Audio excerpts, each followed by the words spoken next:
life, how'd it get that way? Times are a-changing. El Presidente lost his mind. Everything's upside down and that just ain't right. You don't like our country, you don't like our flag. What makes you think that we give a damn about that?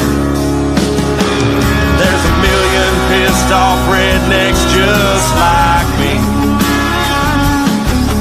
and we're all sick and tired of this bullshit on TV.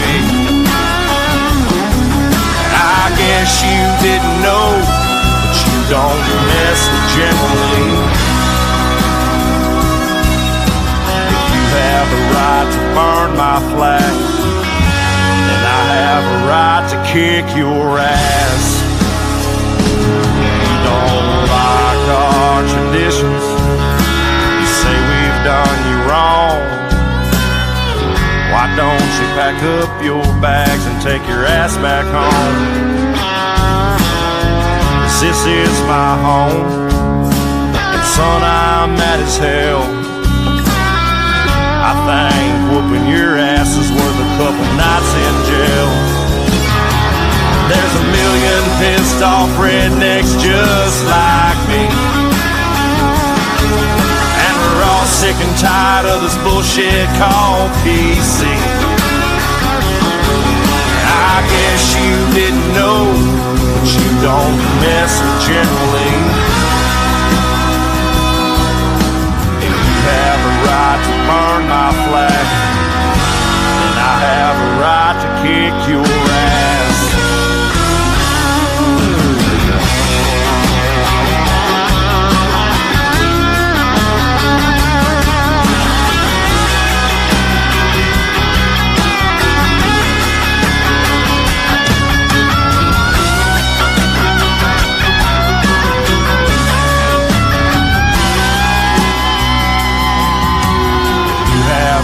To burn my flag, then I have a right to kick your ass. There's a million pissed off rednecks just like me,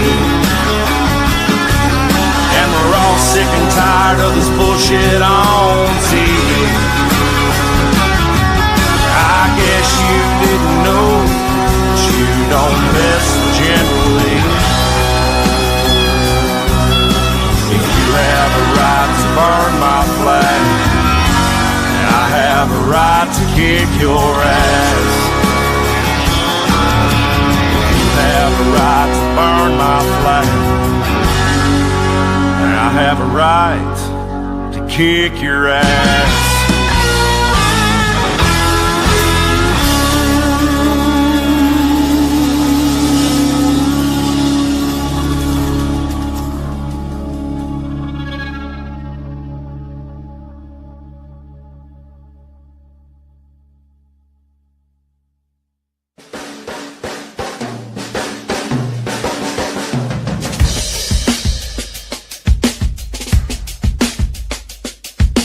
We the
Mhm.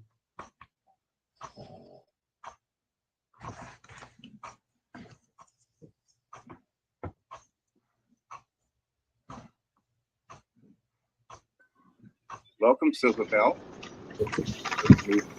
Glad to see How you are made y'all it. doing this evening? Good to see everybody. And we hope we get this thing kicked off right. And we have us a new panel member this evening, Miss Shell. Welcome, ma'am. And we hope you enjoy your stay here on the show. And you're welcome to come back anytime. Tonight, we hope that Miss Elizabeth Helgeline stops by and visits with us for a little bit. She's got a little flyer for a turkey giveaway that she has. And that is going to be hopefully out there in Nevada is where she's at. And if she's not able to make it, then I'll go ahead and put the flyer up on the screen and let her. Where is that? Where's that TV coming from? Who's got a TV on or the open mic that's causing the TV? I am so sorry, Gator. I am having That's okay, some honey. serious technical difficulties. That's what That's took me okay, so honey. long, and I forgot to mute my Gotcha. TV. I apologize.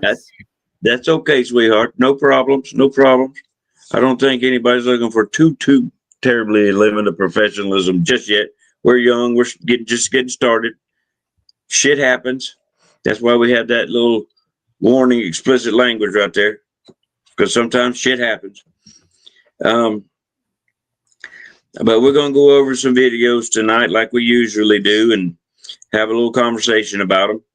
And yes, they're fucked up like they usually are. Of course, we're going to get some input from one of our representatives that is running for Florida's Congress. No, not Florida's, like Florida's Congress, state Congress. He is running for, actually, if I'm not mistaken, it's been a while since I've seen you, Mr. Mike. You're running for the 11th Congressional District. Is that not correct, sir? Yes, sir, that is correct. It's your mama's district. That's right. That's my mama's district. So he Yes, better sir. be damn careful. But don't mind the blackness down there. He's being careful, and he is hands free. By the way, Florida does still allow hands free driving, so he's all docked out down there like that because he's driving home. He is still a good old blue collar grassroots working man. So that's why Patriots United endorses this gentleman right here, and he's on board here tonight to tell us about a new PAC that has just developed to counteract that APAC bullshit that's in Congress right now. And I'm excited to hear a lot more about it. And he's here they're actually endorsing him as well. And him and one of our other endorsed candidates out of Florida, who's going against that big fat fuck, Randy Fine. And hopefully we'll get his humongous ass out of office. He's in Florida's 6th district, which is actually right next door to no, he's up there in he's just south of Jax, isn't he? So District 6 is one of the biggest in the state. It goes from St. Augustine down to Mount Dora. Yeah. Over to Ocala, Yeah. He's and just the south of whole coastline, that area. Yeah, he's just south of Jacksonville. Us Floridians, we refer to it as Jax because there's a lot of naval presence there, and then there's NAS, Naval Air Station, Jax. That's why we call it Jax. Anyway, Yeah. but yep. So them two, which we as Patriots United have endorsed from the jump, are being endorsed by this new PAC that's coming out. So we're really excited to hear about that. So he's going to tell us all about that, and we're going to discuss pretty much whatever people want to discuss. I'm going to catch these here in the comments section real quick and welcome them here. and then I will quickly slide over to my lovely co-host who's still hiding behind her avatar. I guess I'm the only brave one here that likes to show out and show up. You know, I am one pretty motherfucker. I do know that. But Cass, good to see you, sir. Tammy, good to see you, honey. It's been a long time. And Cass is tearing it up. Let's see what he's got to say. He's right, sir. America, we do need to fight back against some corrupt government, and there is there's a whole government of it up there that's corrupt. You'd be hard pressed to find some of them up there that ain't.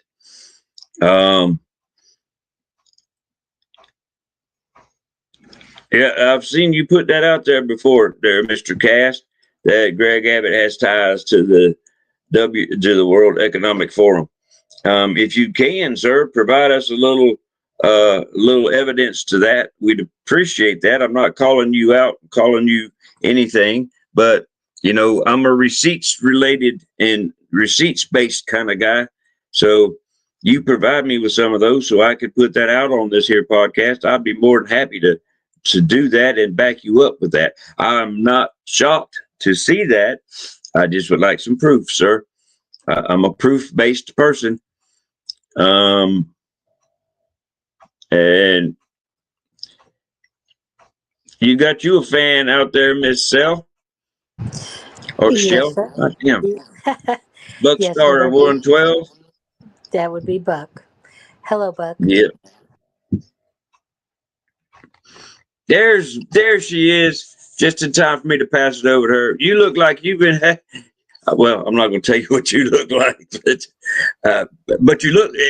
If I weren't being so professional right now, I would say you look like you've been having a little fun.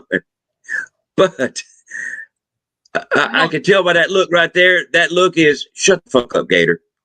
That's what that look is. Yes, it is. Am I close? Am I close? Very much so. I can't Okay. log off of everything.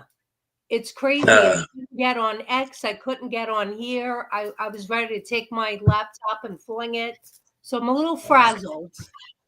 Okay. Well, we're here to have some fun and relax and just bitch about the government. How about that? That'll help you. That'll help you unwind and relax. Yes. So I'm going to pass it over to you, ma'am. And for those of you that can't fucking read her name, her handle is Silverbell. That's my Brooklyn guardian angel right there, because she is an angel. Hell, just look, she's an angel. So without any further ado, Miss Silverbell, the floor is yours, ma'am. Do you think? I'm glad to be here. It took me a little time, but I'm here. And I'm looking forward to another podcast. I had to take a drink. But you know what? Just looking at you, man, it was worth the wait.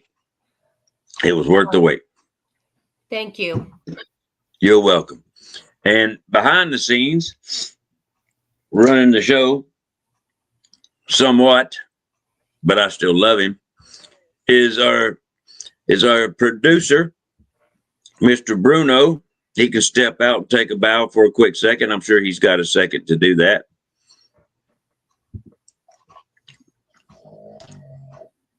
There he is. There's Mr. Bruno. He's back there hanging out, getting Hello, all our everybody. shit together for us. So I took my bow. Thank you, sir. We appreciate that. I'm going to remove myself again so that I can handle things in the background. And Natalie, you're welcome to join us. We see you in the comment Yep, section. and Miss Natalie. Come on Yep, in. Miss Natalie, I did send you a link to come backstage already if you wish to, ma'am. And Bruno, if you could, Cast, it looks like sent that proof I requested. He sent it in a website form. So I asked, and now we shall receive. So now that we have done that, we will go to our newest little panel member down there, for as long as she wants to come up to each show, she is more than welcome to do so. That's a long lost friend of mine who damn near didn't recognize me last night when I snuck into her X space. And just for anyone's, FYI, to anyone that goes on, that is on X, has an X handle, and you go into a space and you see that she is either the host or the co-host, I'm going to give you a little piece of advice. If you've got a microphone and you have your hand up, that's all you need. That's all you need. Don't sit there with that little wavy hand and keep going like this. With that wavy hand, you keep going like that. You will have it explained to you exactly how much that pisses her the fuck off.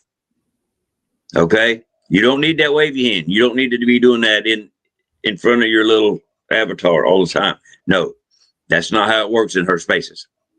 Okay? That's just a little piece of friendly advice. I highly recommend you take it. And with that being said, the lovely Miss Shell, she may or may not come out from her shell and show the world who she really is, but that's her choice. But I'm going to pass it to her and let her tell a little bit about herself. I wasn't quite prepared for this. Tim had canceled for tonight, so I didn't get ready. That's fine, honey. That's fine. You do you, honey. But as far as the spaces go, I like the more structured. I just don't like when, people are disruptive, because it really takes away from the conversation. And I don't like losing the value of a conversation. That's why I do that.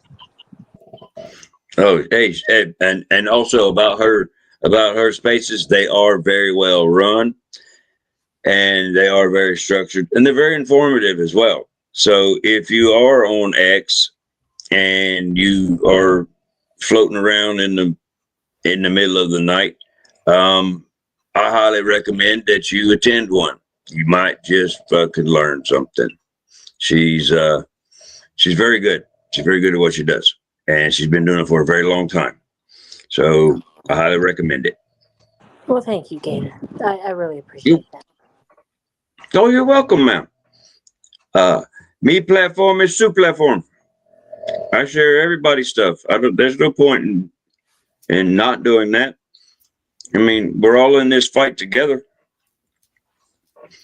That's how I look at it, anyhow. I would hope so, sir.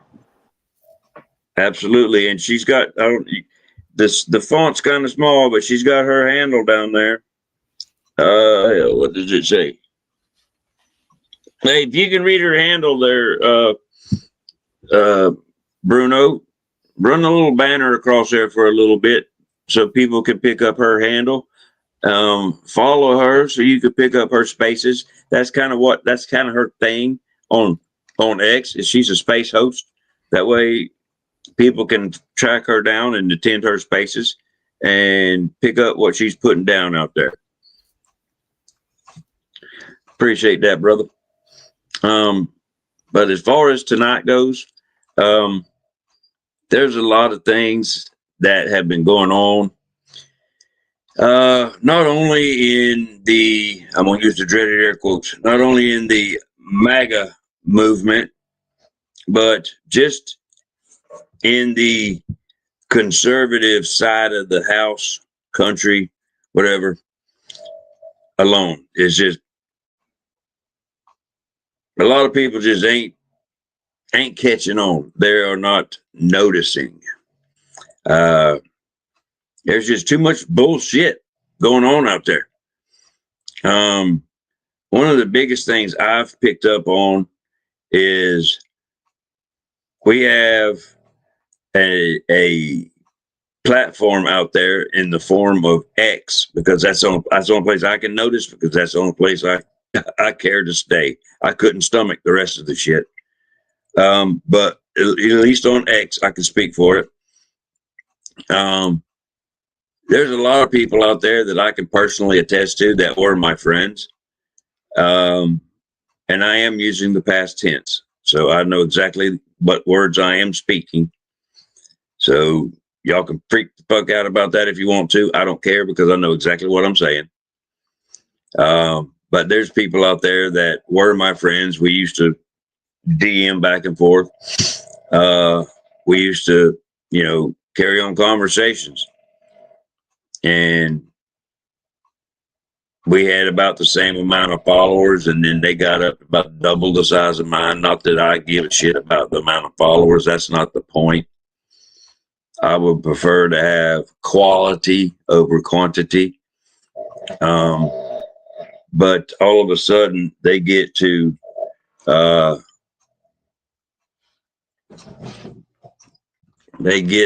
they get 20,000, 30,000, 80,000. Now they're at 500,000, and they suddenly begin to think their shit don't stink. And it's like, hey, look at me. I am X. And there's not just one, there's a shitload of them out there. And let's not beat around the bush about it. You fuckers got there because you rode Trump's coattails to get there. You got infamous or famous. I'm infamous. Y'all got famous because you rode Trump's coattails to get there. You were all on Trump's dick. And you still are. If anybody questions the government in a negative way because we want answers, or we don't like what's being said, or we don't quite agree with something that was done or a policy that was suggested, if we question our government, you prima donna fucks get all upset and start calling us names. Now, who exactly does that sound like? I don't know. I'm going to give these ladies a guess at who they think that sounds like.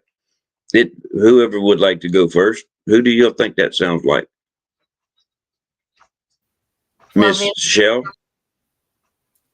Oh, okay. Go ahead, Miss Silverbell. Who do you think that sounds like to you? There's a few of them, so, but she could go. No, you go ahead, ma'am. Well, I agree. There's a few of them. But I'll tell you a few who have really big accounts that are very open-minded about, their criticism, and they're not scared. And one is the disrespected trucker. And, he's got over 500,000, almost 600,000 followers. But he speaks his mind, and he's right on the money most of the time. And you can agree to disagree, and he's good with that. But, there's a lot of issues with our government, and he doesn't mind talking about it, I promise you. There's a few that got famous for things that you say. But, if you look at their interactions now, it's not the greatest. I also have, of course, one that has over 1 million followers. That would be Tim Young. And he'll speak about it too. He's not scared. If he's not riding anybody's dick, that's for damn sure. And, he's very outspoken. All right. So, and not only that, he talks to all of them. He consults Congress. He does so many different things. So his view is not that lockstep view either. And I appreciate that about him. Now, I really don't want to just openly say who I think that is. And I'll tell you why, because I am branded, and, I do have a lot of them on my shows. But one controversial one now seems to be one that I had recently on my show, Dinesh D'Souza. He's sure speaking out about some different things that I never expected. Although I like him very much.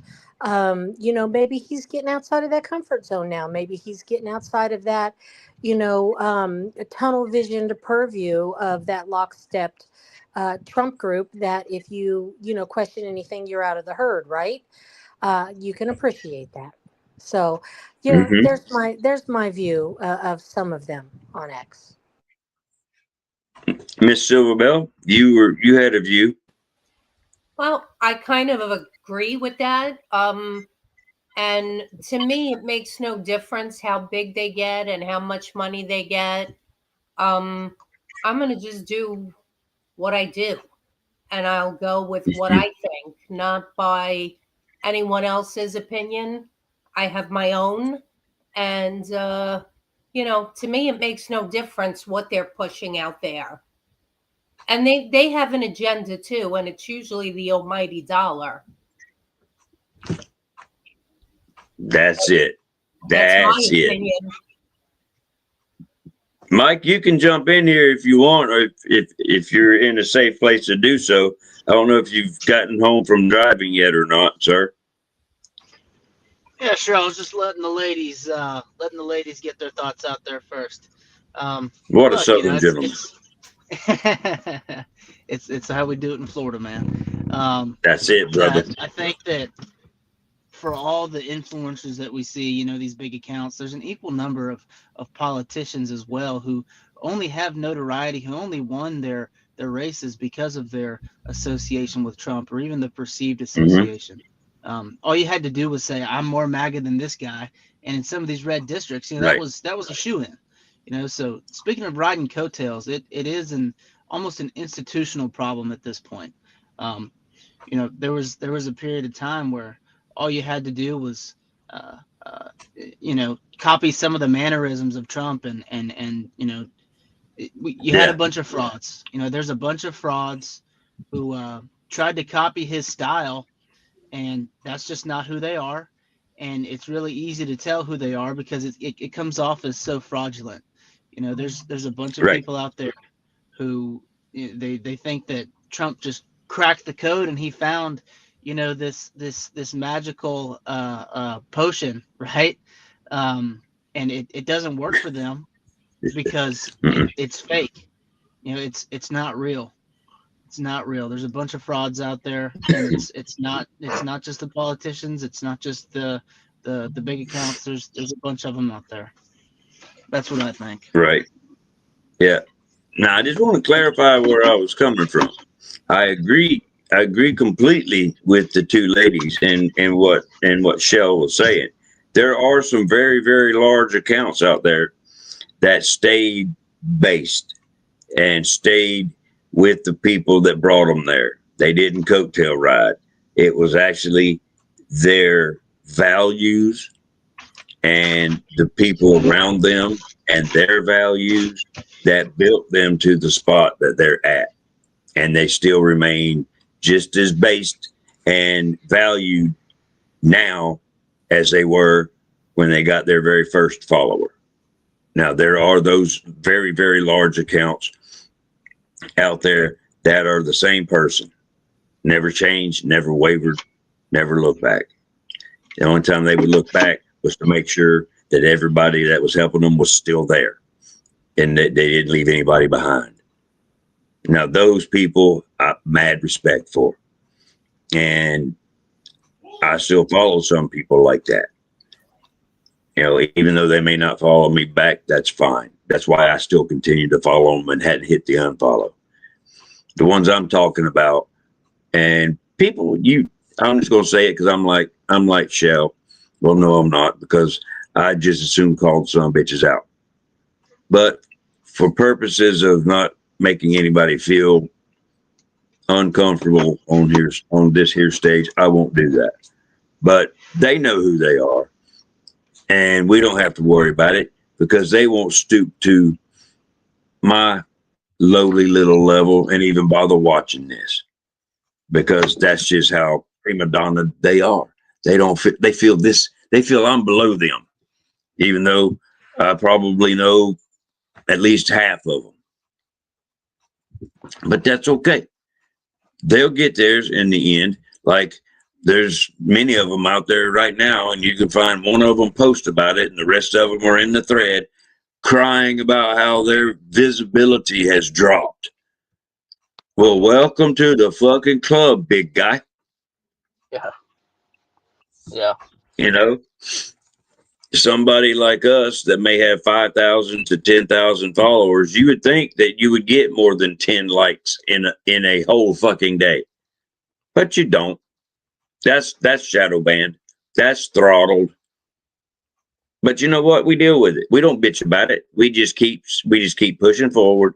We keep screaming to the top of our lungs what our values are, what we stand for, and who we push, and who we are standing behind, and we just keep pushing forward Hey, without Gator. bitching about it, without crying about the shit, because that's what true Americans do. We stand up, we get knocked down, we get the fuck back up, dust ourselves off, and we keep pushing forward. We don't fucking cry about it. That's right. But there's a shitload of them out there that all of a sudden they're not the number one motherfucker in the country no more. And it's like, what the hell happened? I'm being so shadow banned. I'm being so fucking throttled. Well, I feel like Fucking suck it up, Buttercup.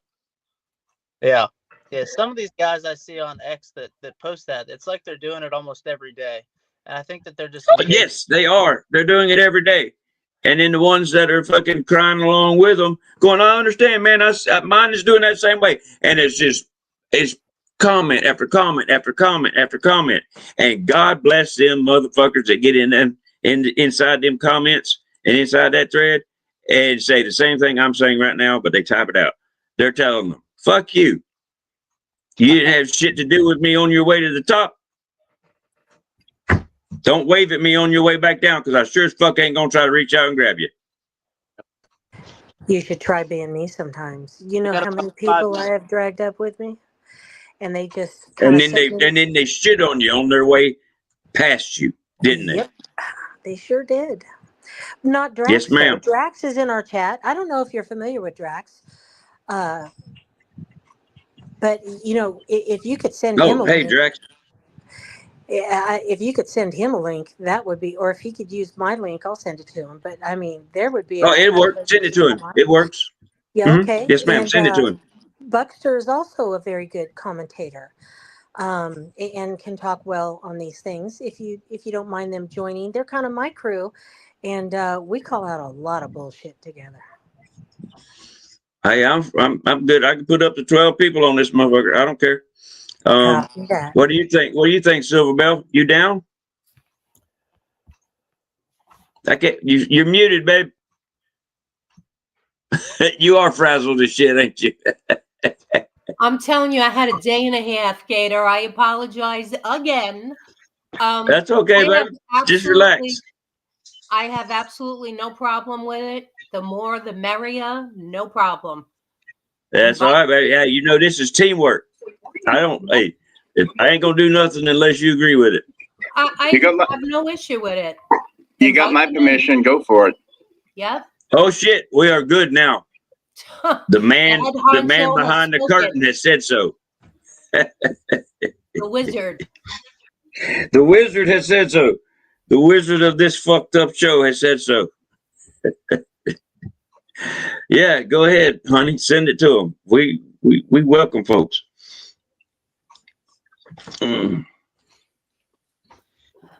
Hey, Gator, I just had my wife come up to the door shining a flashlight in my face. I told her 5 minutes. You want me to okay. Some of these things we got going on? Yes, please. Yes, please. So if everybody would just do a quick favor and just take a quick listen to what Mike's got to say about this new pack that's going opposite AIPAC. Go for it, sir. The floor is yours. Yeah, so I just recently got endorsed by a new political action committee called AZAPAC. And, you know, before anyone says, oh, you're anti-Semitic, that's not what it's about. It's not about hating anybody. It's not about anything like that. It is about restoring American representation. Really, at the basis of it all, what we believe is that the American people deserve representation more than a foreign government does. And right now, it is about Israel. AIPAC is the largest lobbying group in the U.S. And, you know, whatever you think about all of that, I know that everybody has their own opinions. What it really boils down to is that they have more representatives than the American people do in Congress. So we're fighting that, fighting the spread of that, and we are an alternative to people who are tired of the bullshit. You know, there's no strings attached. On my end there, what we're doing is we're just trying to restore sovereignty, and that really is what it boils down to. Um, so on top of that, We do have that video, by the way. I did strip that video out of your message you sent me, so we can play it for the people, yeah, if you would like. absolutely, yeah, absolutely. I just wanted to make one more announcement for the people in Florida. Sure. We're going to be me and two other congressional candidates, as well as a gubernatorial candidate, Mr. James Fishback, Aaron Baker, who's part of this group, and Hmm. Marcus Carter. The four of us will be sharing a stage up in Gainesville at the University of Florida on December 4th. We're going to be a town hall with the UF College Republicans. So we can drop a link in here somewhere. I think I sent that to you, Gator, and RSV in the area. Want to get in front of I us? have one question for you, sir. Absolutely. Why are you just now telling me of this? I sent it to you, Gator. When? I sent it to you today. Jay, that's what I'm saying. You're just now telling me of this. Do you not know where I live? I know right where you live. That's why I sent it to you. Yes, but you're telling me about it today. The Today. The announcement came out You're, 2 days. you're fucking killing me, Smalls. I live.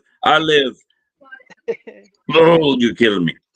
Hey, Mike, Hey, please. just in case y'all want to understand what the hell's going on here, this asshole sends the founder of one of his first or so endorsing organizations the flyer for this at the University of Florida today, and it's in like a week and a half. Yeah, that's when the Okay. announcement came out, was today, Gator. Yeah, I live less than 45 fucking minutes from exactly where he will be standing for this damn thing.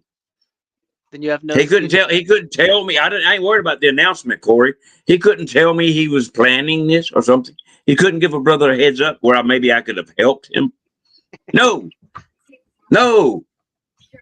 That's okay. That's okay, man. I still love you, dude. I still love you. Can Mike send me a copy of that too? To my. Yeah, because he lives the exact same distance, but the other side. Okay. God damn. Yeah, I can send that to you, sir. I can I send appreciate. I RSVP'd, man, but I didn't get a confirmation or anything. If you can check on that for me. Yeah. I've already tested streaming from other live streams and all that, and through this the podcast platform. So if you send me there, when they're gonna do that, and I can hook it up and set up a podcast for December 4th, and we can stream it live from here as well, and we can discuss it. Okay. Yeah. Good. That we'll get that discussion going after the show. Yep. You're killing me, Smalls. You're killing me. Hey, listen, this all came together, really in the last 3 days. Okay. I love you, man. I do. And don't let your wife blind you with that damn flashlight. She already did. I'm still in the box. Well, at least you're still talking. That means that you're still breathing, and she hasn't killed you. Because we would hate to still be endorsing a dead candidate. Yeah. That'd be a little suspicious. Mr. We're not Democrats here. Yeah. Mr. Mike, what are you running for here in Florida again? I'm running for Congress in Florida's 11th congressional district. Ah, okay. And what is the major city there? So the major city Orlando. is Fairmont, but that's the most populous. But we also are home to the Village. Ah, okay. So you're that's south right. of me. Yeah, that's right. You're just outside of Orlando, ain't you? Yep. So but there's some suburbs of Orlando. There's Windermere. There's Dr. Phillips, Ocoee, and Apopka, Winter Garden. Those are part of the greater Orlando area. Hey, Mike, who is Marcus running against? Marcus is running against Darren Soto. who, after this redistricting happens, he's projected to be the only Democrat district left in the state of Florida. We need someone to primary Maxwell Frost down there in Orlando, man. Yeah, Hey, Miss Shell. there are some. I'm sorry, that fellas. are, but I don't know too much about them. I'll have to dig into the FEC filings and then the state of Florida stuff to see exactly who they are, because I met one of them at the Red Florida dinner at the Rosen in Orlando back in August, but we didn't exchange information. We kind of got caught up in the crowd. Okay. I want to get this video before we get too far off track, and then I'm going to get. I got a question for Shell, and I'd like to welcome Drax to the stage. Good to see you, brother. Good to see you. So let's get this. How do y'all say this name now? Because I was going with Azapac, but I don't know. How does the founder of that thing there say it? I think it's Azapac. Azapac. I was close. Azapac. So we'll go ahead and play that video real quick. So while it's fresh in the conversation before we get too far away from it, because Corey does like to change the subject real quick. The United States of America did not begin with a revolution against tyranny, only to serve a foreign nation state. But the fact is, our government acts like the servant of another.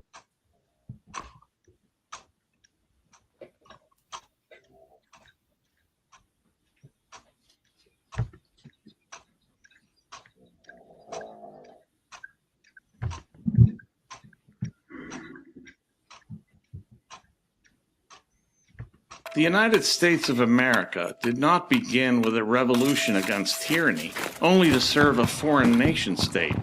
But the fact is, our government acts like the servant of another country. That other country is, of course, the State of Israel. That's not policy. That's a national disgrace. I'm Michael Rechtenwald, founder of the Anti-Zionist America Political Action Committee, or AZAPAC. Let's cut to the chase, shall we? The U.S. government has been hijacked by forces loyal to Israel. Does Congress represent us? No. With rare exceptions, they work for Israel. These aren't your elected reps, they're puppets. And their strings are pulled by donors loyal to the modern nation state of Israel. This isn't an alliance, it's extortion. While we're scraping by, eggs at $6 a dozen, rent or mortgage devouring our paychecks, our leaders have funneled over $21 billion to Israel in 2 years, not counting the cost of U.S. engagements in the region at Israel's behest. The total cost to U.S. taxpayers in service of Israel is an estimated $33 billion since October 7th, 2023. That's on top of the $3.8 billion sent Israel every year. Billions that could fix our roads. Billions that could fund our schools. Billions that could house our veterans. Billions that could ease your burden. But no, they fund endless Israeli aggression instead. Israel, the largest recipient of U.S. aid in history. Israel, the country that bombed the USS Liberty. Israel, the country using our weapons to mass murder innocents. 20,000 children to be exact. Gaza ripped off the mask. We all watched the live-streamed horrors. The money extorted from us funds crimes against humanity, what genocide scholars and dozens of humanitarian organizations call a genocide. This blind allegiance, this veto on our national sovereignty, this denial of reality must end. We've had more than enough. AZAPAC isn't here to beg. We're here to evict. We're backing warriors who spit in the face of this cabal. Jose Vega in New York, confronting the uniparty machine. He's challenging AIPAC darling Richie Torres. Mike Wilnaugh in Florida, an America-only patriot challenging Daniel Webster, a fossilized incumbent who serves everyone but the American people. Aaron Baker, also in Florida. He rejects AIPAC bribes and demands an end to the foreign aid grift. He's challenging the biggest Zionist of them all, Randy Fine. Tucker Carlson is the most dangerous anti-Semite in America. ASAPAC isn't a protest, it's a reclamation. America isn't a vassal state. We're no one's colony. We're not supposed to be an ATM and munitions depot for Israel.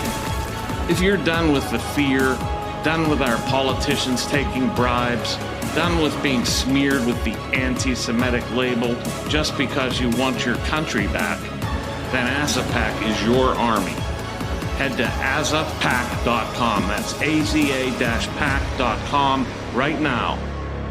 Donate, volunteer, amplify, join the fight. Because we're not pleading for our country back, we're taking it.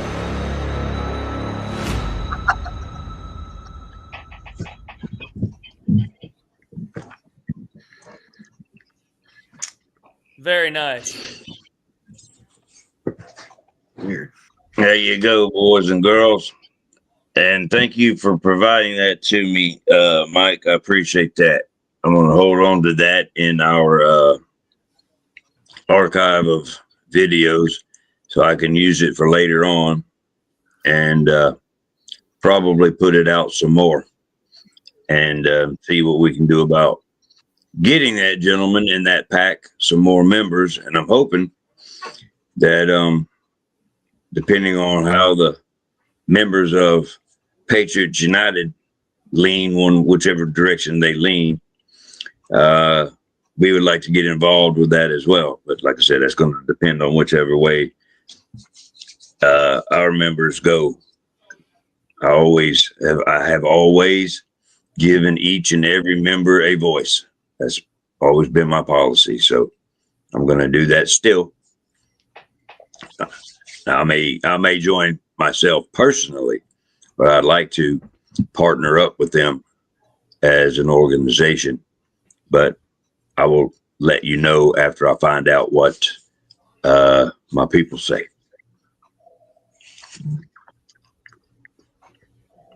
But so since we just played that, I guess we have. Yep, we lost Mike. Mama got him, but that's all right. She was trying to shine a light in his eyes. She was showing him the light. At least she didn't show it to him the hard way. So I guess we'll go ahead and just go around the horn there real quick, and we'll start with ladies first, anyhow. But so we'll go with Miss Silverbell. What did you think about that, ma'am? Well, I believe I told you earlier, I feel that he's got a lot of very valid points. You know, there's a lot of truth to what he was saying, so I can't sit there and say other, and I would be interested in learning more. They gave us the website, so I don't know if Bruno was still back there or not to catch it. So we can throw that across the bottom of the screen if people want to find out more about it. I think it was aza-pac.com, I believe it was. And I'm sure Bruno can throw that across there. And then, of course, you see Shell's handle down there. If you want to catch her spaces, don't forget to do that. She runs a tight ship, but you will get a lot of information and you will enjoy her spaces. So don't forget to go check her out as well. And speaking of Miss Shell, what did you think about that, ma'am? I'm kind of with Silverbell. There's some valid points. You know, I've questioned some of those things myself. It's very volatile subject, isn't it? You've got some pretty, you know, hard, you know, side choosing there. But, you know, I'd have to go to scripture on that one, to be honest with you. You know, a lot of people's arguments will be that Israel is God's chosen people. You can't go against Israel, right? But they never read the rest of the story, because in Revelations 2:9, it also says that God says he will crush the fake Jews beneath his feet and call them the synagogue of Satan. So we are dealing with elements here that a lot of people may not understand, but all I know is, if that's the case, and he had to say it in the Book of Revelations, we may have some problems there. Well, that's very true. That's very true, and you're right. And if we want, it's on the lines of Scripture. You also have to remember as well that the Israel that is there now is not the Israel of the Bible. Israel was a person to begin with. Correct. So that Israel that they have there is a man-made entity from 1948, backed by the Zionist Jews, aka the Rothschilds, and was built by said same. So that's two different things. Well, They're personally, just I'd like using to Scripture say to validate their presence. they use it Everything to that they're doing leverage. is man-made, They ma'am. use it to leverage their presence. Correct. I mean, let's just say it. Yeah, It that's what they're stands doing. to reason, that Palestine and Israel have been battling it out for 5,000 years. Palestine's mentioned in the Old Testament. So, what business does America have in any of that? I wish that we could all just get America first taken care of, financed, our veterans taken care of, and worry about our soil here and not about all the Amen. world's problems. I'm tired of policing the world. I'm tired of having it, take my tax dollars. There's information that we have that Israel, say a pregnant woman gets all her prenatal care for free, right? Once she has a child, she gets paid $600. We don't get those benefits here in America, but they're American tax dollars that are supporting that in Israel. That bothers me. Right. Yeah. That's why There's you some don't get it things here. that, right. There's some things that I question. Now, I'll never question God, period. No. His No. plan is perfect, and there's nothing to question there. But I do keep my eye on it. But I really honestly wish that we've had patriots, warriors, war fighters that have died or bled for this country. And Israel is spoken of more than they are. I don't like that. I don't like there's 1% of this country, 1% that serve this country in the armed forces, and they're ignored. And the VA system is wrecked. And we can't get anybody to fix it financially to take care of and support our veterans. And yet we sent $33 billion to Israel. Hmm. Since when? Or any country. It wouldn't even have to be Israel. I'd still have the issue, right? If we sent it to Russia or we sent, look what we sent to Ukraine. Well, yeah, well, I was just fixing to say that. We can take the word Israel out and put the word Ukraine in. It's the same thing. So people that are going to bash on me or whoever and call me an anti-Semite, well, to that, first of all, I can tell them to go fuck themselves because I really don't care what they say about me. I'm going to speak my mind, especially if I've got documents and receipts to prove it. But you can take out Israel and put in Ukraine, Uganda, Nicaragua, just stick another country in there.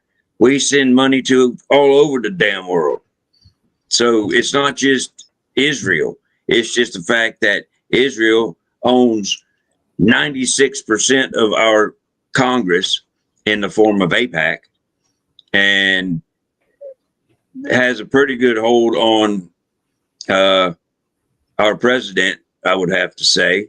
I mean, come on, let's not beat around the bush about it, because Bibi Netanyahu has spent more time in the White House than half of Trump's cabinet. So, I mean, we can see this. We notice things. We're not stupid people. There are stupid people among us, But for the most part, we're not stupid people. We see shit. But you got those cult acting sons of bitches out there. And yes, I said it. That refuse to see facts when they smack them right in the damn face. You can hand them a piece of paper that's been certified by every certifiable being on the planet, and they read it and go, no, that didn't happen. Now, that kind of stupid you just can't fix. Drax, let's hear from you, sir. We haven't heard from you yet. So go ahead, sir. Nice to meet you. Yeah. On the video? Oh, yeah. The APAC. Well, the video or anything else you got to say? Well, the video you played, I mean, the group, yeah. I mean, they are lobbyists. They don't have members, of course, but they're about a 173 on the power ranking of a lobbying, too. So when you look down at the group there, I agree fully that maybe we don't want to, give Israel a bunch of money. I agree there. But I also think there's a concerted effort in this country afoot to destroy Israel. And they want to destroy Israel. I think there's a big concerted effort for that. When you look at this group, they've given far more money to the left, even Mondami in New York. So you got to. Oh, AIPAC. Yeah, AIPAC. So I don't agree. I don't agree. Oh, AIPAC. Yeah, AIPAC. Yeah. Oh, yeah, yeah. Yeah, I don't agree. It's kind of hard to keep these two separated. Yeah, I mean, but because when you start looking at where their funding's going, more of it's to the left than it is the right. Yes, and that concerns me. But I do agree fully. I mean, about not giving any more money to Israel. We need to focus on things right here at home. But yes, sir. Most of the Jewish residents here in the United States of America, Jewish citizens here in the United States of America, give money to the left and vote for the left, right? Mm-hmm. So where is that balance coming from? There is no balance here. There's something definitely a little off about that. And I got to agree with, Drax. I mean, AIPAC is way down on the list of lobbyists. And how much influence do they actually have? What concerns me is there's an AIPAC's handler for every member of the Senate. Did you know that? Yes, I did. Why do you think I said they have 96% of our Congress currently covered? That will be 100 senators and almost all but 13 at last count of representatives. So that pretty much averages out to 96% of Congress. Because you do know Congress is the Senate and the House. I'm quite sure you at least know that. Yeah. Yes. So yeah, that's about 96% of our Congress AIPAC has control of. And so I won't say total control, but they have influence over in a very large monetary way. So I'm not sure what he's meaning about how low they rank. I mean, they can rank right dead last because they like it that way. Because people like Drax is not going to pay him a second bit of mind like he does it right now.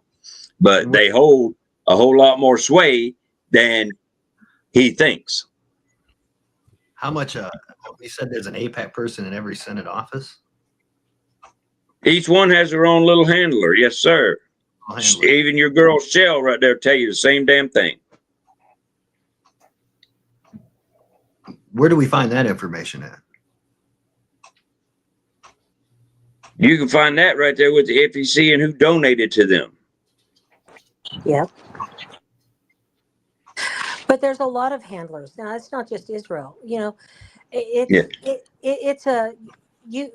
got to think about it. When Biden was in the administration, right, when he was president and he was in the White House, how many times more than anyone else did he have Zelensky there, right? Sure. Exactly.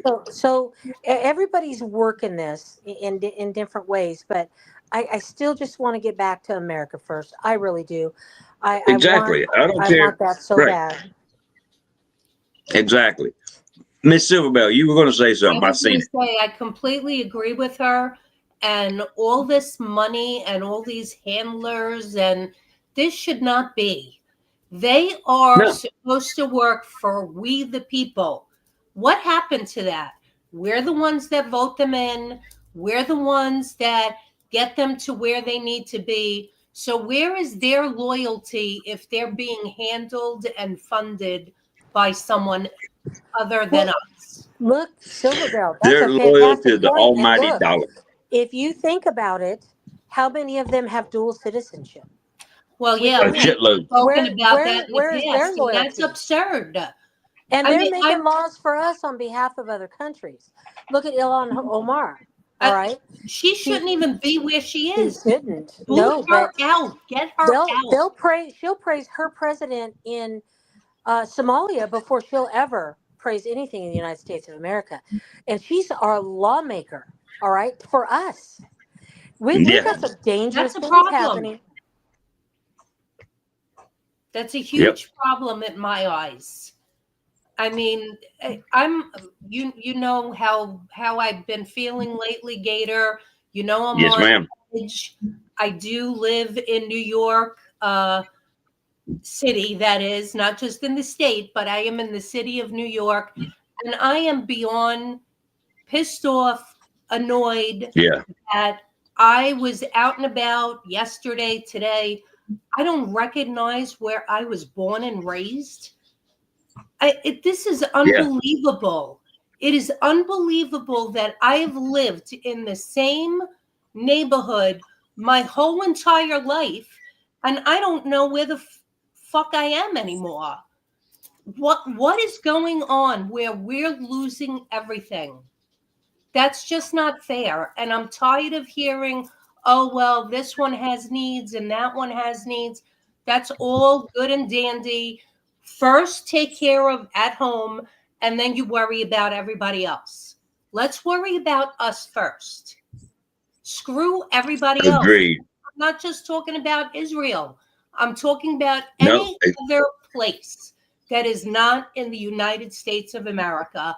I don't give a shit about. I really don't. Exactly. That's Tired what of I'm getting at. foreigners being here, taking up my area, and I have to feel like I'm out of place. No, you came here. You should feel out of place, not me. You. And it's not Yeah, working. you should assimilate to here, not the other way around. Exactly. And it's not happening that way. It happened that way when my family legally immigrated here, but it's certainly not happening now. Right. And, you know, it sounds like it's just Israel, Israel, Israel right now. That's just because the mask has been pulled off and the truth is coming to light now. But last year or so, it was Ukraine. Nobody gave two shits about what Israel was doing. Everybody was focused on Ukraine. Now, nobody talks about Ukraine anymore because all this evidence and all the truth about Israel has come to light.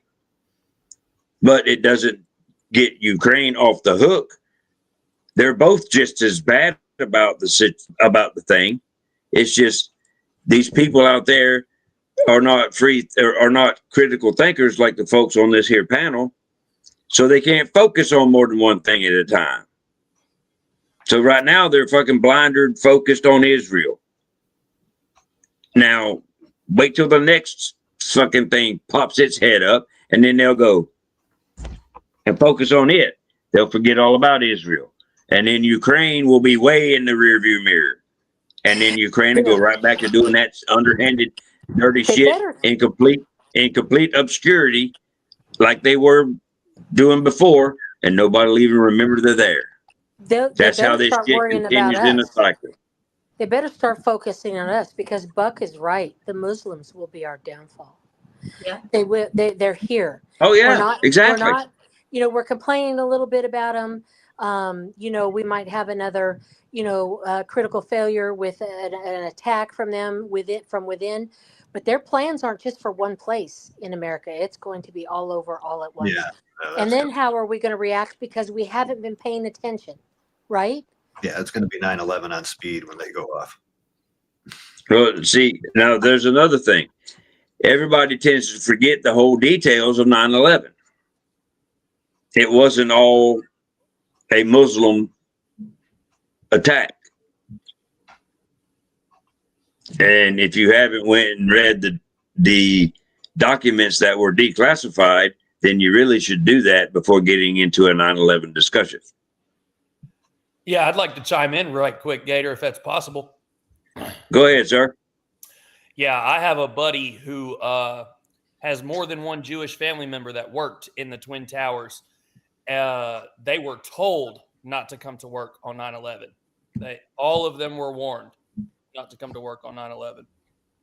And if I can just interrupt, he's absolutely correct, because I've heard that in the past from others. And obviously, you know, I'm a lifelong New Yorker. I was here. I was there when it all took place. And as you know, I'm extremely sensitive about it. And I'm tired of not knowing the freaking truth. I'm tired of not knowing exactly what happened. A lot of good men and women died that way, that day, I should say. And they all deserve, and their family all deserve to know the freaking truth. Once and for all, it'd be nice to know the complete truth from start to beginning, exactly what happened. Almost 3,000 people died that day. People were jumping out of windows. Jumping out of a window at the 50th floor was a better option than what was going on in those buildings. What does that tell you? I'm tired. I really, Gator, you know, I'm like at my wit's end lately. So Yeah, I think we'll leave this subject alone for. Yeah, maybe. Yeah, I think. Yeah, I'm sorry. No, it's okay. Yes. No. Yeah. That. I apologize. This is it. No, you're right. But you're right. You're right. But you're all right. I should respect you for that. And yeah, we won't talk about that anymore. No, we can talk about it. I forgive me that I get overly. You get however you need to get, honey. You do it. You do you. No, you don't need to help it. You're a native New Yorker. You were there when this shit happened. You get however you need to get. And if anybody gets upset with you getting how you need to get, fuck them. They can get themselves somewhere else. But on they top can get themselves somewhere else, and I don't give a damn. After all this is said and done, look at what we have going on currently with Mamdani. I am so mind blown. It's not even funny. I just don't get it. I don't get it. Hey, Silver Bell. Yes. Question about the Mamdani thing. I recently saw that 2 of his first 3 appointments were Palestinian activists. Do you know if that's true or not? I haven't been able to look it up. I know one for sure because it was all over the place. Not only is he he's got some serious issues with gay people, amongst other people. And I just, again, I don't comprehend what is going on here in New York. I don't know who these people were that voted for him, but they're certainly not people I know. And I've lived here my whole life. All right. What kind of video you got for us back there, Mr. Bruno? Find us one while we continue talking, and we can change the subject up a little bit. But sounds like a good idea. Yeah. You know, I want to ask you: have you noticed the little Susie Wiles stuff going on? I mean, you know, we hadn't really heard about her lately, and then all of a sudden, it's an explosion. Susie Wiles. You know who that is, Travis? Honestly, I don't even know who she is. Susie Wiles is bad news. She's President Trump's chief of staff. Yeah, Susie Wiles is bad news. She's beholden to True Leave and all that. That's why Byron Donalds got that endorsement and everything. Susie Wiles is running Florida politics and she's running D.C. It's really bad news.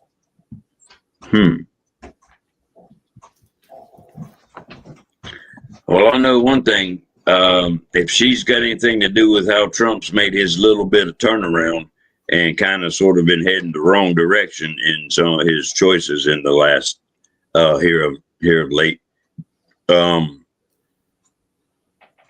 then yeah, she's definitely bad news because he's definitely got some for a lot of that, Gator.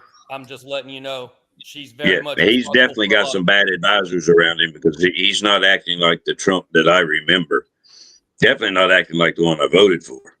I mean, he's still my president. I will still support him, but some of his actions here recently are beginning to be just a little bit questionable.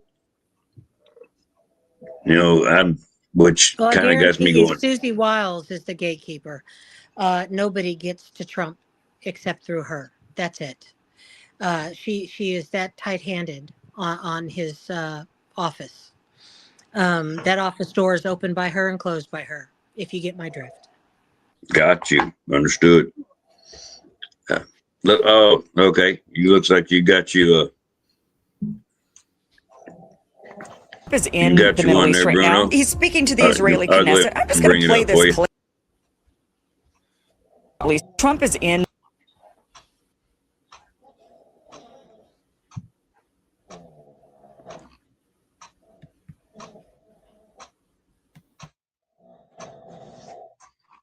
Damn it all.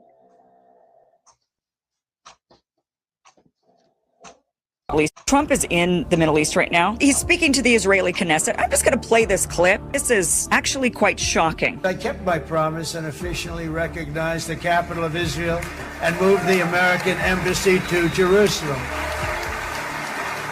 Isn't that right, Miriam? He promised to recognize Jerusalem and to move the embassy to Jerusalem. Promise kept. Miriam and Sheldon would come into the office. I think they had more trips to the White House than anybody else I can think of. Look at her sitting there so innocently. She got $60 billion in the bank, $60 billion. But they were very responsible for so much, including getting me thinking about Golan Heights, which is probably one of the greatest things to ever happen. Golan Heights, that was a big gift. He promised Golan Heights, and you recognize. I'm going to get her in trouble with this, but I actually asked her once. I said, so Miriam, I know you love Israel. What do you love more, the United States or Israel? She refused to answer. That might mean Israel. We love you. Thank you, darling, for being here. That's a great honor. Great honor. She's a wonderful woman. What? Excuse me? I'm sorry, you are the President of the United States of America. Miriam Adelson is supposedly an American citizen, and he's sitting there as the President of the United States saying that her and her husband visited the White House more than anyone. And when asked who she's loyal to, she refused to answer. And he's cheering that on, he's praising it, saying, we love you, you're so great, it's an honor, you're an honor. I mean, are you kidding me? This is what Americans are fed up with. This is over the top. This is too much. This is treason. The President of the United States is admitting that he allowed traitors in the White House more often than anyone else. People advocating for the benefit of a foreign country. He allowed traitors into the White House over and over and over again, knowing that this is the way they are, saying that they're responsible for the Golan Heights, that they're responsible for him moving the embassy to Jerusalem. He's admitting that they are influencing American foreign policy, traitors in the White House. And you know what that makes Donald Trump? That makes him a traitor.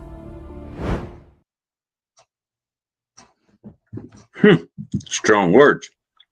They are very strong words. But, you know, I kind of, if you watch his actions and him pointing to them and the words of, you know, I did it, but, you know, they came in, he's telling off on them, right? I feel like he's telling off on that. I feel like he's pointing them out to say, you know, okay, you know, but it's kind of temporary for right now. You know what I'm saying? I feel like he let the world know something they shouldn't have known because he needed to. I don't know. That's just my take on it. Yeah. That is one way of looking at that for sure.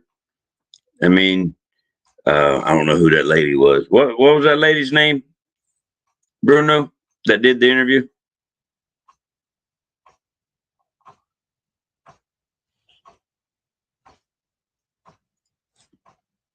because she certainly had a different take on it. But I mean, either way, I mean, you could take it either way for sure. You know, it was President Trump himself who said sunlight was the best disinfectant, correct? Right, You know, correct. and if he wanted to politically ruin and wreck his America First agenda and his own slogan, "Make America Great Again," "Make America Great Again," why would he bring that up at the Knesset? Well, that's true, but we got that one clip about the pardon when he was at the Knesset. Bring that one up. I think it was in the same speech it's on that same day. And I want to know why he would say this. If he can find it pretty quick. I'm pretty sure he'll find it real quick. But there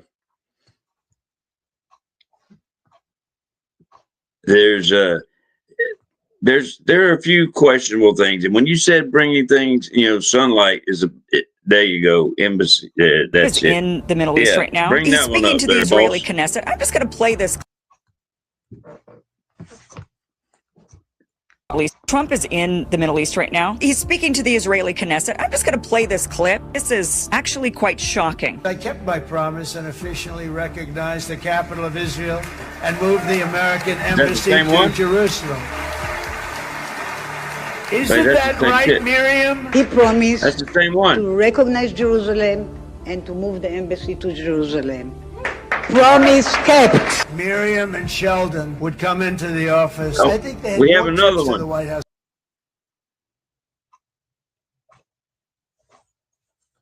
He'll find it. Oh, we lost Rex. Either we lost him or he got bored. Sometimes people get bored. But, this isn't like a regular old space because, we do hold discussions. And sometimes the discussion stays on the same topic for quite a bit. And we do that for the audience. So if they have something to say or if they want to hear more on the subject, they are allowed to hear more on the subject. It's a little bit different than the space, wouldn't you say? I mean, you're the space lady. Yes, it's much different. But you spoke of bringing things into the light, sunlight being the best disinfectant. Now, with that in mind, wouldn't what Marjorie Taylor Greene is doing be considered the same thing? In a way, the only thing that I dislike is the enrichment that she's experienced in the recent past. And that's insider trading, right? Well, yes, that's wrong. But everybody, when you get the focus away from something, there's an agenda. I'm sorry. You got to know what's happening in the background. You got to know the whole story. The fact that he, withdrew his nomination of her or his endorsement and won't with a warmonger like Lindsey Graham, as you heard me say last night, was, shocking to me. But there's something behind it. You just can't take all of this at face value all the time. And a lot of people, they really want to do that. They want to get that emotional, reaction going. And instead, I kind of like to watch and see how they're moving after this, little explosive revelation. And then try to maybe discern what might be happening in the background. Elon and Trump, same thing, right? And Elon still supports Trump and all of these other things. You kind of wonder what's driving MTG right now. I'd like to know. But yes, if she's bringing the focus into something else that needs to be, looked at, you can't blame her. Yeah, I Well, can't. I've done some research into what it is. Also done some research into the insider trading allegations. And as far as I kept digging and digging and digging, there were never any. I mean, even the Congressional Ethics Committee and all of the congressional people that do investigations never found anything, nor were there any formal charges brought, nor has she been, besides accused by the other people that are always doing the accusations, both on the left and the right. They're both getting accused of it. Yeah, but Allie So Hopper she brought was that never. information last night, and Huh? Allie Hopper brought that information last night, and she found it. So maybe we should check with her and see where she found that Maybe we should, and check it out. because I would like to see the document that she found, because nowhere else could I find documents that she was found guilty of any such a thing. So you prove to me that she's guilty of it, I'll be more than happy to change my opinion. But until then, my opinion will stay the same. I'll see if But Allie has it, and I'll forward it to you. thank you, ma'am. I would greatly appreciate that. That would help straighten me out, and I could use some straightening out sometimes. Can't we all? But as far as right, but as far as what she's trying to do or what she's looking for or whatever, well, our producer don't always pop out on stage unless he's got something important to say. Yeah, I do. I couldn't find the video. I put that in the private chat part. And that one I brought up was labeled two different titles. It was apparently uploaded twice, one with one, Okay. and one with another. And that's probably where the I'll have to find it. It's in there somewhere, because it's in there. It's when he was talking about pardons, but I'll find it. It's there. Yeah, yeah, and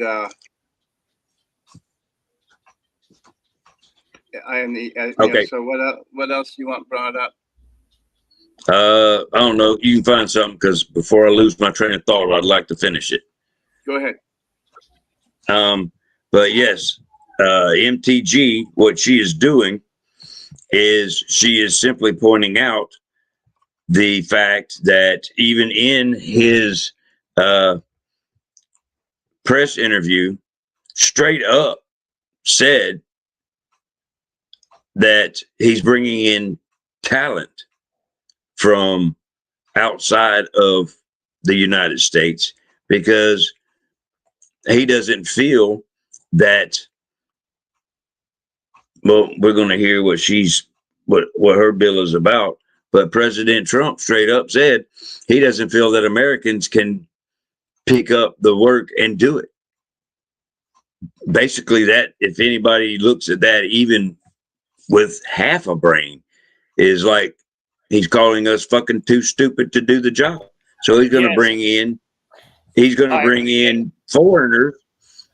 He's going to bring in foreigners on an H-1B visa, which, yes, they'll still have to pay the money for it, it's only $100,000, which I know for us broke motherfuckers, that's a lot of money. But as far as the country goes, that's just a fucking piss drop in the bucket. Yeah. So And the problem too, Gator, with that is that we are the ones that train those guys. So him saying, you know what I mean, that we can't do the work, we're the ones that trained them to build the shit originally.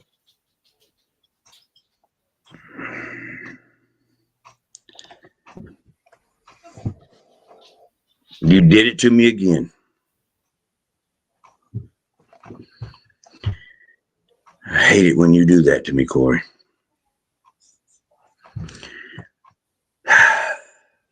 Roll the clip. Dear fellow Americans, I'm introducing a bill to completely eliminate the H-1B visa program, which has been riddled with fraud and abuse and has been displacing American workers for decades. There will only be one exemption in my bill, and it will allow for a $10,000 per year cap on visas issued to medical professionals like doctors and nurses who provide life-saving care to Americans. However, even this $10,000 per year cap will be phased out over 10 years to allow us time to build our own pipeline of American doctors and physicians. My bill will also restore the original intent of the visa, for it to be temporary.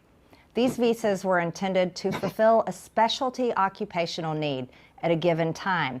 People should not be allowed to come and live here forever. We thank them for their expertise, but we also wish them well so they may return to their home country.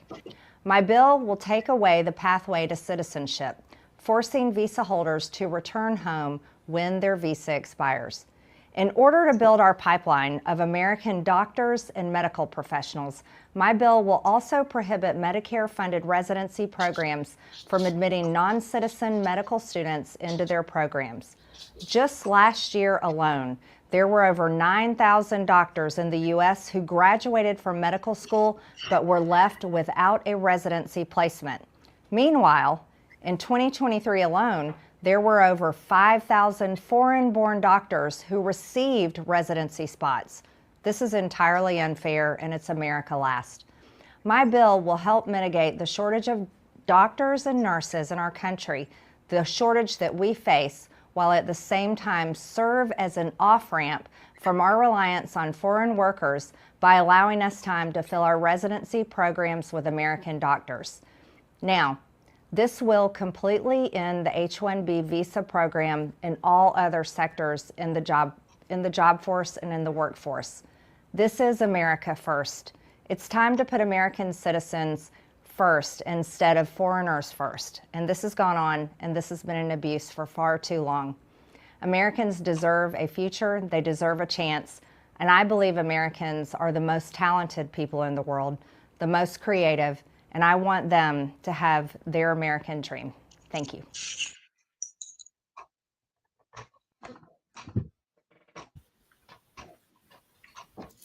May I? She's not wrong. Why are we getting people from the outside to take on jobs that we know there are plenty of American citizens that can do those jobs? I can't say that she's wrong on that note.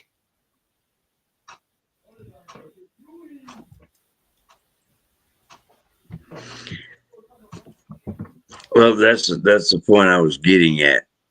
Is, you know, she's bringing what I mean. She's got a good point.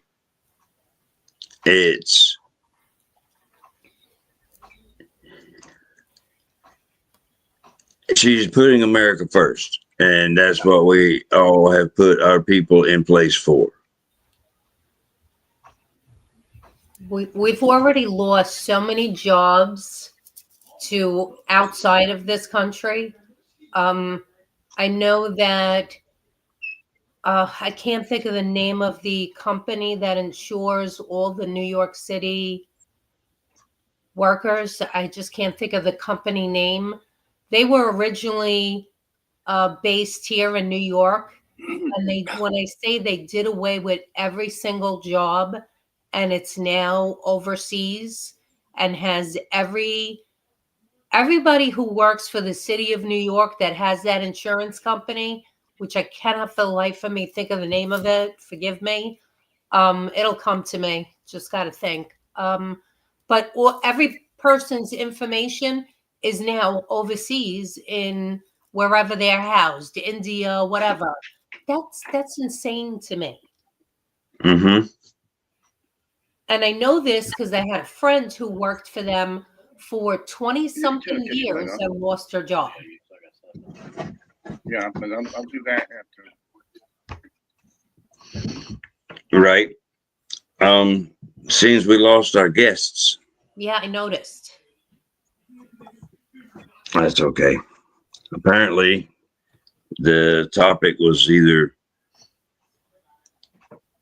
was too much, I suppose. And I guess I will give a public apology now for Mr. Corey, because apparently he thinks I talk too much. Well, you're the host, so aren't you supposed to talk? Yeah, but apparently I talk over top of everybody all the time, all through the show. So if I do that, I'm sorry to everybody out there. If I've ever interrupted you, my apologies, sincerely. I do try to interact and make the show go. I mean, it's kind of what a podcast is. But I do sincerely apologize to anyone that's ever been on. If I've ever interrupted you, it's a lot easier to interact with people when I can actually see your faces. Although that's not an excuse, but it is a lot easier. But I do apologize if I've ever offended anyone by interrupting you or walking over top of you or what have you. But in the reverse of that, I do get tired of getting interrupted while I'm right in the middle of a sentence all the time. But that's okay. I look at it this way. It was inevitable. So back to our regularly scheduled programming. I hope I have not interrupted or offended either one of you two. I would sure hate to lose any one of you two. Yeah. I try to be respectful as I can. Yeah. I wanted to, before you got too far on your roll, I want to add something in on that, because some of what you said, you did not need to say because somebody else was also wrong. I caught it from behind stage because, and I hear everything too, even while I'm backstage. And somebody came in and talked over somebody, and they didn't have somebody could see them raise their hand. They just interjected to talk, right in on top of that. In fact, it was you. And somebody else, two of you, and then he just came right in, and that's what we're trying to avoid. All right. And I realize I just saw let you know that's what I saw. And if I'm wrong, correct me, but I don't think I'm wrong. Go ahead. No, I do realize this is a podcast, and we're doing our best to get our feet off the ground to do this in the best way we can. And took us a little while to get things in order. I found the co-host that fits in perfectly. Thank you, ma'am, for accepting this role. We got the producer that is just shit, but he does the best he can. Excuse me. Excuse me. I'm sorry, dude. I had to. No, I left. I'm sorry. How would you like tomorrow? The best. How would you like tomorrow not work for you? I left the word out. I left the word out. I left the word "the" out. I mean, he is the shit. I skipped the word. I got my teeth. They're not been fitting right, so I get tongue tied sometimes. I'll take that. No, Bruno is the fucking bomb, though, y'all. I say that all the time, and I do, honest to God, mean it. Bruno can figure out some shit. I promise you, he can. He can. But if you really felt that of me, I was gonna say, well, you know better than that. Don't start getting literal like other people we know. No, Good Lord, don't do that. You do know what's coming up tomorrow, right? Yes. You want that to work 100%, right? Yeah. Don't threaten me, man. I don't take well with threats. I'm just saying. You know. Do I gotta break this up? Do I gotta mail you both a box of tissues? Oh Lord, she'll do it too. But yeah, we're trying to get this podcast running as best we can. We're just like those big podcasters out there, which there's some good ones out there. We're just trying to get started. That's all we're trying to do, and we appreciate the people that are listening. And we hope you like what you see, and we're going to get better. We're going to get more professional. But we're not. But this is what you got right now. We're not going to get rid of the humor. We got to have humor. No, got to have humor. Laughter is the best medicine, I think. Yeah, got to have it. What? Yeah. And you have to have. And, we'll get a format going eventually. We're just winging it. We're just flying by the seat of our britches, and I think it works pretty well. We'll get some sort of a format to it. Okay, you really need to repeat that for me, Gator. What are we doing? We're going by what? Out the seat of our what? Our britches. Our what? I'm sorry. Let me translate for the Yankee. Our pants. Okay. Jesus Christ. But I'm picking on you now. Oh, I know. But it didn't take us long to figure out that this isn't like a regular old X space where it's just voices with our little avatars and shit, so you can raise your little hand. We know there's no hands involved in this. It's just kind of common courtesy trying to figure out that we're just carrying on a conversation, and it is a lot easier to do it, when you're face to face. And I picked up easily that, Miss Silverbell was trying to say something, and she kept trying to say something and kept getting cut off. That's why I just, as the host, just stepped in and pretty much stomped on everybody and said, Miss Silverbell, do you have something to say? Now, if I pissed the other ones off because of it, fuck them. My co-host was trying to speak, and she got cut off like 4 fucking times. Well, I'm taking care of my girl who is taking care of me, and I'm gonna let her speak. It's that damn simple. Because I would expect her to cover for me if need be. Like I just cut her off just then. So I'm gonna shut up now. Gator, I got thick skin. I could care less, really. You know this. I know that, but it's not the point, though. I know. But you know what? For the most part, whoever can't handle it, then so be it. You don't want to be here, don't. It's that fucking simple. Just saying, We've had other people here and it meshed well. Sometimes it just doesn't mesh. It happens. Stated very well.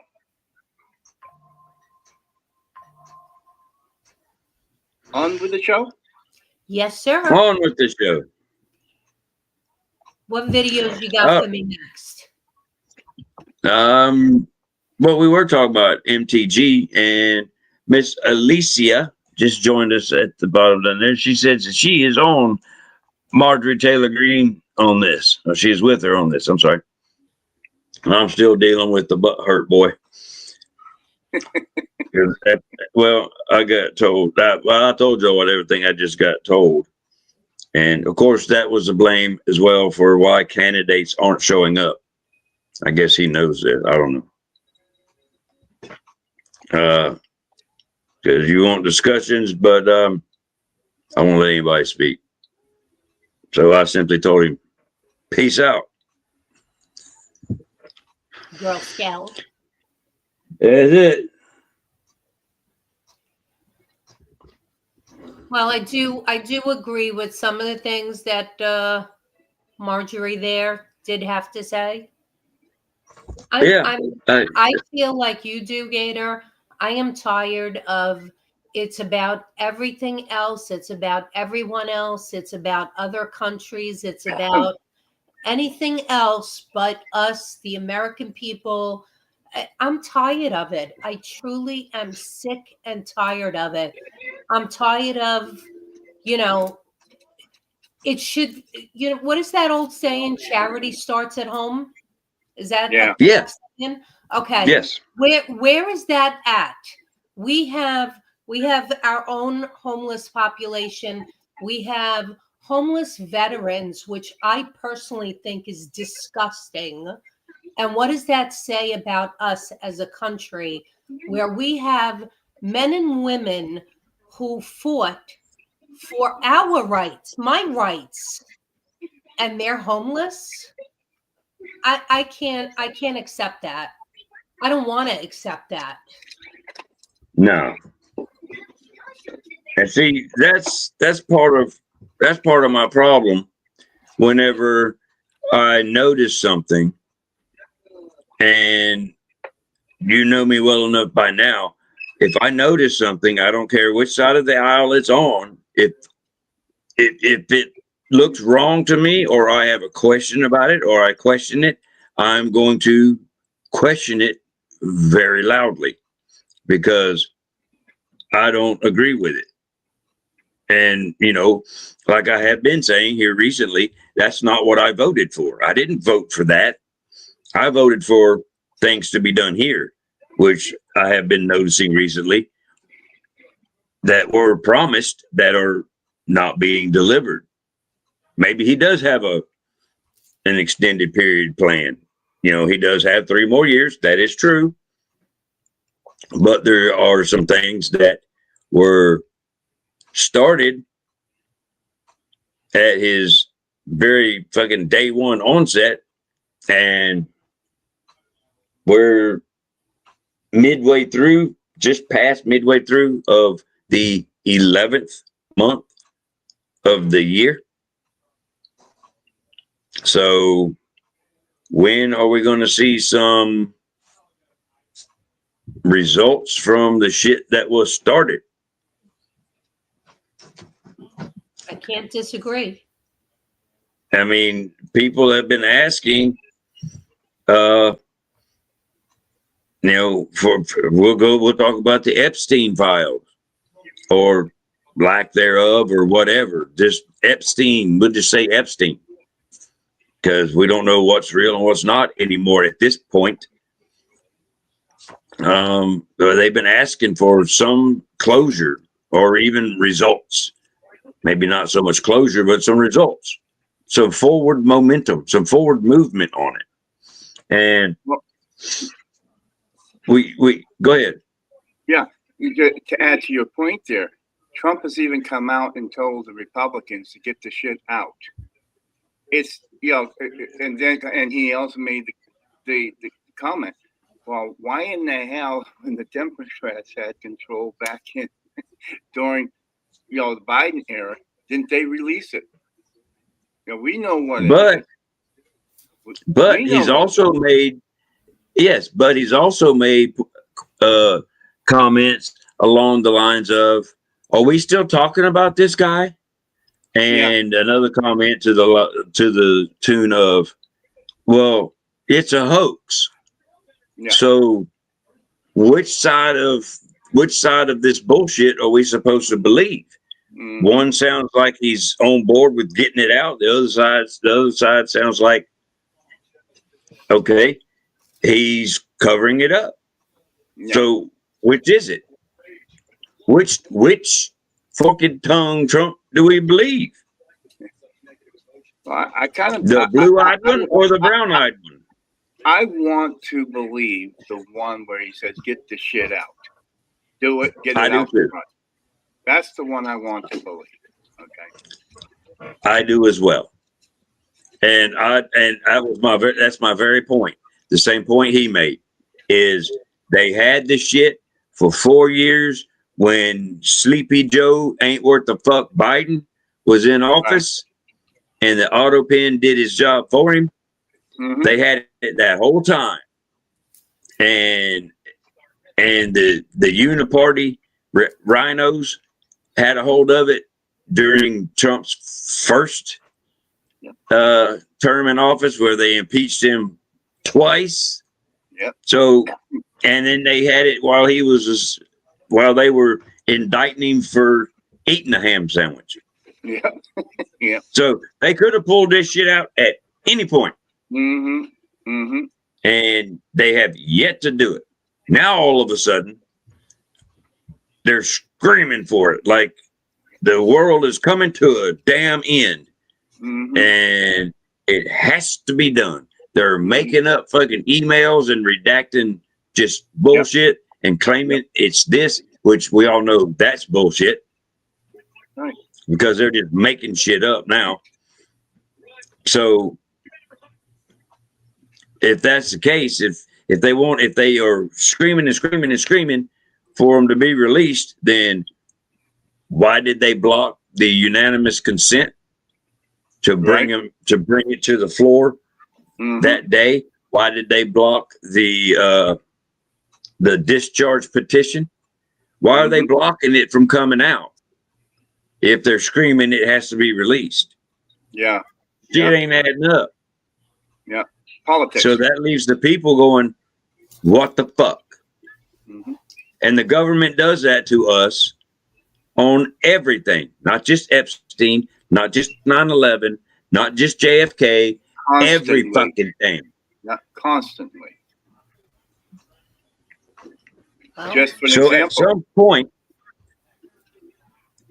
at some point, the people, we the people, have to say enough is enough and start clawing our country back and saying, okay, you sons of bitches ain't done nothing but lie to us since you took office, especially you old bastards, because you've been in there 30, 40 years.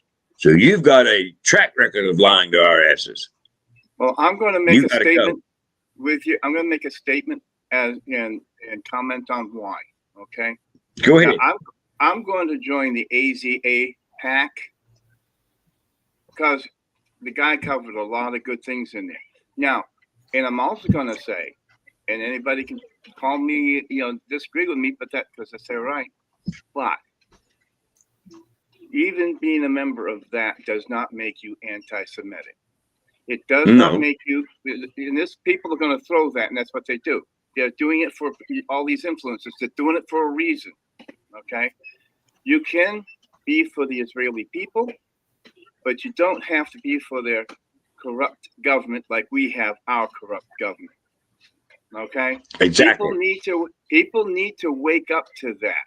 All right, and this has to be etched in to the minds of a lot of people because they're just don't be afraid to say that you're against the Israeli government for how they've got their control over us, and don't be afraid to put it out there. But also make them understand that you are for the Israeli people, but not their government. So that doesn't make you anti-Semitic. Okay, I don't want to be a Zionist. No. I don't want to be a Zionist because you have, like I said, they have those 12 different sections, and I don't want to be thrown into the one that's bad. You see what I'm saying? Yeah. Well, to me, they're all bad, but I don't want to be thrown into any one of them. Yeah, me neither. So I stay away from that. And I'm not Jewish, but I do believe the true Jewish people have a right to exist. Yeah, and I do as well. And so that's the way I was raised up, And right. I knew there was bad things about Israel years ago, Yeah. Even in the 70s, 80s, 90s. I mean, they've always been some issues going on there that's involved us. Yeah, they really started to show their colors in the 90s, and then it just grew from there. Yeah. When BB came on the stage, that's when the face mask started to slip off. And then that's when people started going. You and I grew up through that. We saw it. Okay, when the internet and all this stuff, I grew into it. As stuff came along, I was there at that time when it started up. It was easy for me to apprehend it. And I came along right shortly after you, actually. Yeah. I was only 10 short years behind you. Right. So you were picking up that stuff. Castan is joining us. And well, I got him. Go ahead. Go ahead with what you were saying. Okay. Yeah. But yeah, I was only 10 short years behind you. Right. That's not even a generation. That's right. And so I'm like you. I grew up when there wasn't and Silver Bell's the same way. She's in our age groupish. Yeah, she is. Yeah. We grew up. I know, right? She looks like she should be one of our daughters. Yeah. But to me, she looks like she's in her young 30s. I'll be honest. I wish. Yeah, I know. Hey, I've told her that. I have told her that, and she told me to stop it. So I figured before I pissed off the Italian anymore, I would just stop it. I wish. Hey, I mean, I'm not, but I wish. But see, we all three were the same way. That's why I've always said Gen X, and there's other Gen Xers out there that agree that Gen X is the baddest fucking generation on the planet. Because we had to deal with, we were survivalists by age 5. Yeah. Yes, we were. We could build shelters. Catch and cook, catch, clean, and cook our own food. Yep. And all that shit before we were double digits age old. Right. Except what we called that shit was playing. That was us out playing and building forts. That's what at least that's what we called them. We were out building forts. But nowadays, where I was from.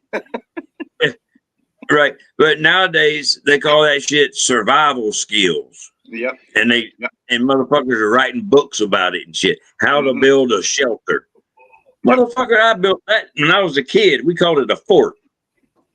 and now you're calling it a survival skill, a survival shelter. And you got to have this procedure, these kind of knots and shit, how to build it. Right. No, you don't need all that shit. Just lean it up this way, and if you wedge them together this way, they'll stay. Mm-hmm. They'll stay real good. I've built forts out in some of the woods I lived in when I was a kid. That shit, them motherfuckers are still standing through all these hurricanes. That's right. Yep. Because we just went out there and that's what we did as kids, to have fun. Because there wasn't nothing else to do. And who knows? Sometimes when you ran away from home because you didn't want to get your ass whooped, you ran to your fort. Yeah. Back then, you did not have internet. Some of us didn't have TVs or anything. You had 3 channels. Yeah. And if you're lucky, you got that UHF channel. If you held your tongue just right when you wiggled that motherfucker. You had to wiggle it just a little bit. But yeah, that's if you were lucky. And I'm telling you what, boy, we were shitting in high cotton when we got that damn antenna that we could fold up and go above the house. And then Daddy was able to rig up a damn north, south, east, west little son of a bitch on that motherfucker. We could auto twist it. Woo, we didn't have to go outside and twist the pole. Boy, howdy. We were rich white trash then. Yeah. But yeah, we've been through the struggles. Well, this new generation of people that are coming up, it's just, I don't know how they're going to survive. I don't either. But see, that's what we were getting to, and you're absolutely right on that point, is we saw the shit coming because most times we got it from that special little channel that you had to hold your mouth just right to get to come in. And we would catch the news that was like not local. And you would pick up them Senate broadcasts and shit. And you would see that lying motherfucker in Senate giving his testimonies and shit. And you're like, what is this motherfucker talking about? And then a year or so later, you'd catch him giving that same damn speech about another country. And whatever president we had at the time, doing the same stupid shit, sending our money. But, you know, I can say that now like I knew what the fuck was going on. I was like 12. I didn't understand what was going on. I can look at it now. I can look back and go, yeah, I saw that then. I didn't. It took me a while to recognize what the hell it was. But I caught on at an early age of what this stupid bastard was doing. But who's going to listen to a fucking early teens? Nobody. They're going to go, dude, go back out and play. Go ride your bike somewhere. A long ways. And I better see you when the streetlights come on. That was it. Yeah. But like Bruno said, we saw the shit live when it happened. So these fuckers today, most of them are just having to go through the archives to find it and say, well, I can't find it, so it didn't happen. Yes, it did. I watched it.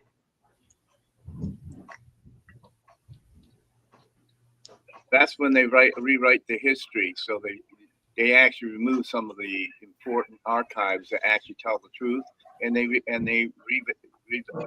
it so to meet their goal of what they want to. And what's sad is some of those fuckers out there that are crying about their large account not getting attention anymore. Some of those people are the same age as we are and actually saw this shit too, but are failing to acknowledge that fact. They're failing to say, yeah, what these guys out there are saying is true. They're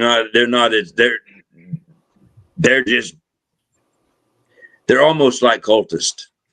Yeah. They have actually became what we did, what we hated. Yeah. Money does some funny shit, don't it? Oh, yes, it does. Yes, it does. Once they made their first million, it was like, shit, fuck them people. They're not even monetized. How dare they? They don't even have their blue check mark. How dare they? You know what, dude? I have my blue check mark so I can write long posts. Yeah. That's the only reason I have the damn thing. Is so I can write a 4,000 word post if I fucking want to cuss you out. So I don't have to write it in a whole bunch of 280 word fucking posts. I don't have to write a whole chain of posts just to cuss you out. I can write it in all 4,000 fucking characters. Well, I can use emojis. Some of these emojis are amazing. Yeah. Oh shit! There I go drinking on camera again. Sorry, bro. I made that boo boo too. I caught myself afterwards. Now, my question is, how many of you guys used to have to do the antenna with the aluminum foil to get stations? Remember the aluminum foil? Yeah. I told you, yeah. We had that before we got that special one that Daddy leaned up against the house. They had that big triangle looking thing. We got that aerial antenna. That's what that thing was called. We got that aerial antenna. That's when we were really shitting in hot cotton then. What you got pulled up for us there, buddy? That looks like you were Stephen there. A. Yeah. Yeah, that's right. We were just talking about that. Yep, you were there 4 years. Yeah. Shall we go ahead and play it now? Yes, sir. Let's do the thing. Gentlemen, keep in mind that the Epstein files were in existence and free to have been opened during the Biden administration.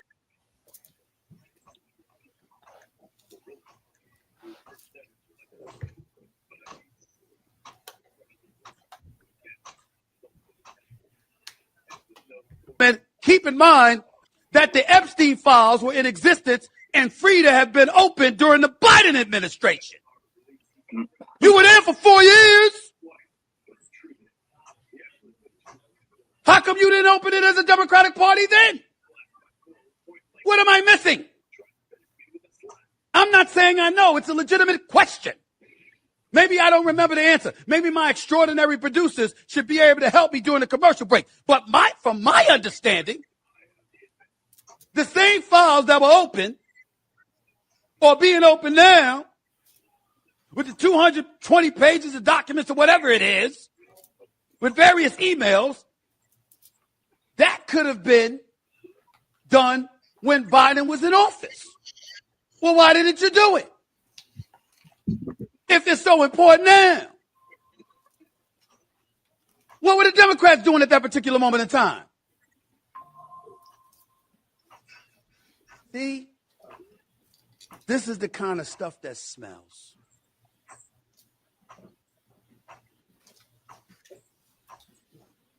Because my attitude is just deducing how much they despise Trump is if there was some real bona fide dirt on him, since you went after him with the 34 felony convictions, which essentially was deduced to him paying hush money to Stormy Daniels, a porn star, just so she wouldn't reveal their happenings with one another leading up to the election in 2016. Okay?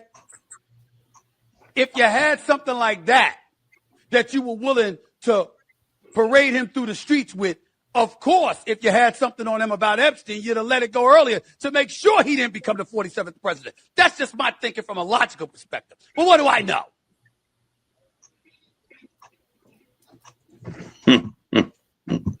He's right. Yep.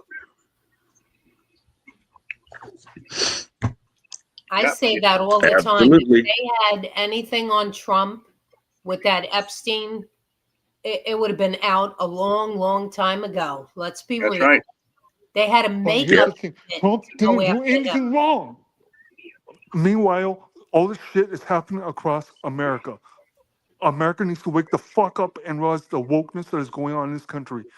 The mainstream media will tell you all about the Epstein files, but meanwhile, they won't tell you about the fucking wokeness that is going on in this country. Silver Belt, I feel really, really sorry for you that New York had to vote for stupid Mandami. He can fuck himself. Yeah, I feel sorry for myself, too. I forgot my camera was off. No, that's okay, hon. I had a rough day today. I've been there. I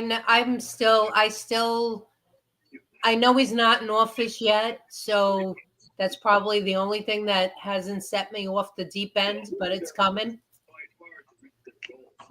You know, like the NYPD with the showing the female officers how to wear a hijab. Nearly. Oh yeah, you liked that, did you? Oh yeah, I really enjoyed that one. I thought you would. That's why I sent it to you. But right there, Stephen A. had he had. I think that's what he's got there. I don't know. He had a point. I mean, like we were saying, why would why wouldn't they have released it earlier? Just like we were talking about earlier. But they had something on the man. Why not release it? They would have. So that's what I'm thinking, and I'll stand by what I said. Is there's no longer a there. It's just not, because it's been buried up somewhere by the people that pulled the shit off, which is Mossad and the CIA. And there's no denying the fact that Mossad is involved. Epstein was quite clearly as an Israeli agent. That's proven.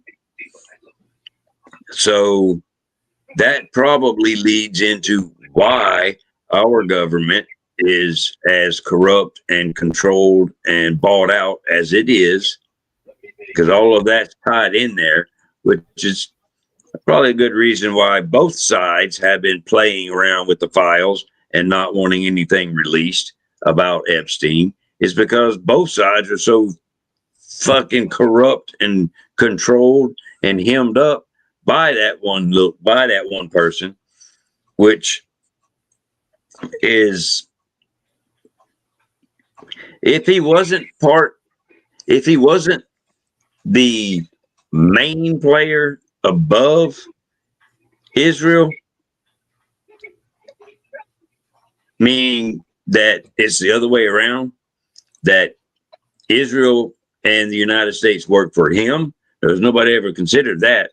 And that what Natalie calls the global elite death cult cabal, if he wasn't maybe one of the members of that, or the real short distance between them to him to all the other people that he had there, his little grubby fingers in, then he was the linchpin between Israel and all the people he had his little fucking fingers in.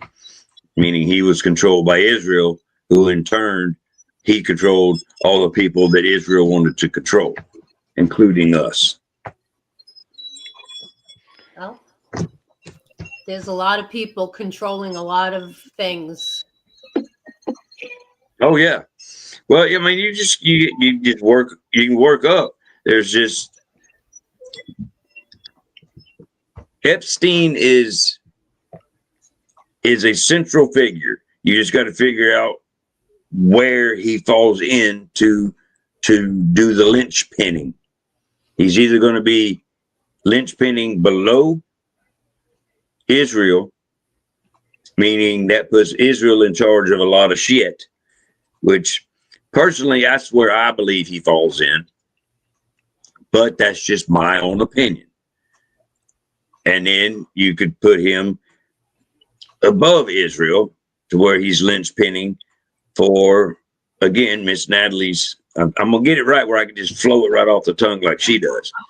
But her global elite death cult cabal, and that would be just a very short link between them, him, to all the people they want to control.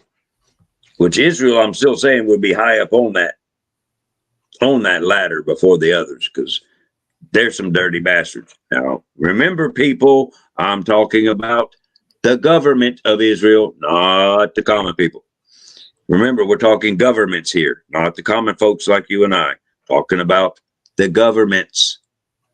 I want to clear that up. But why aren't the Democrats interviewing other people then? Come on.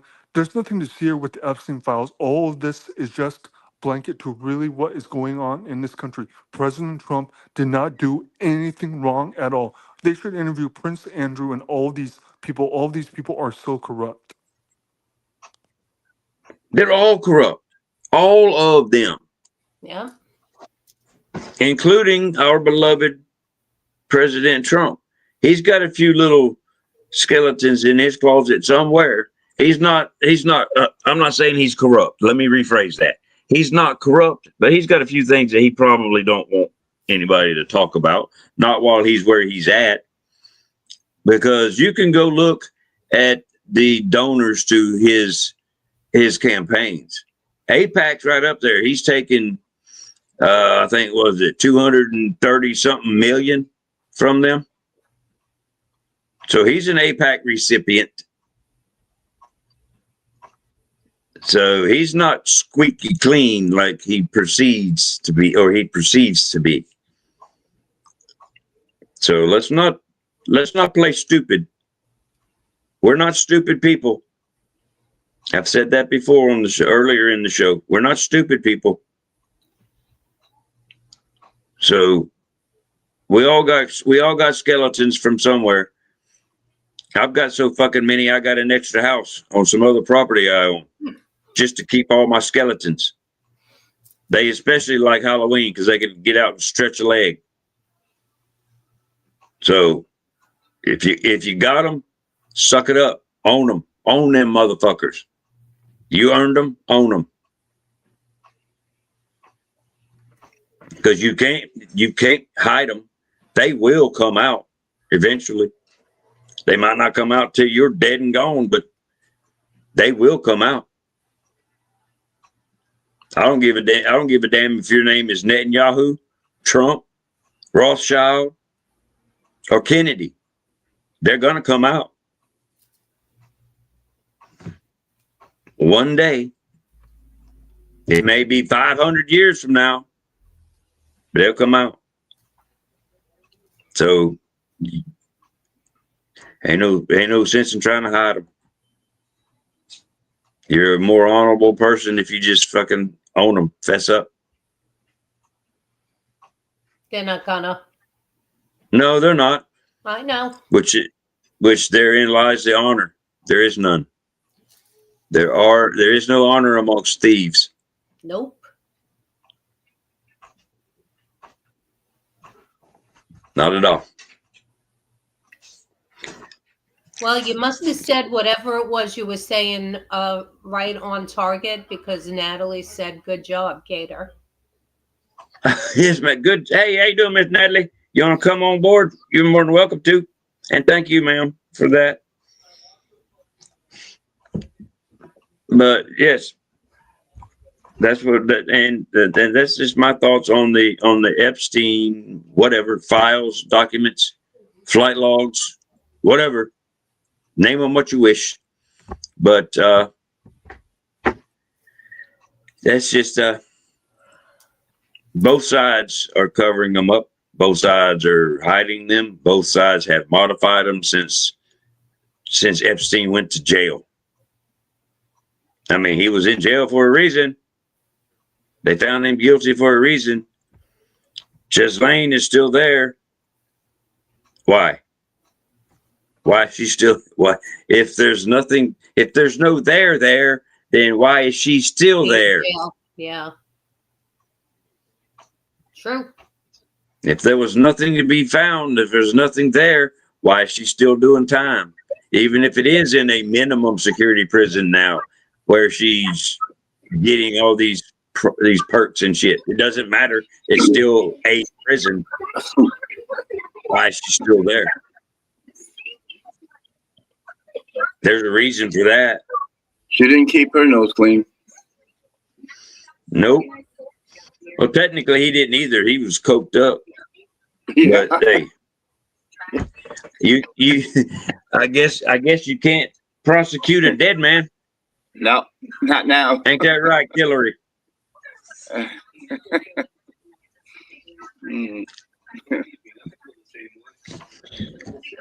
So that's my viewpoint, mine and mine only.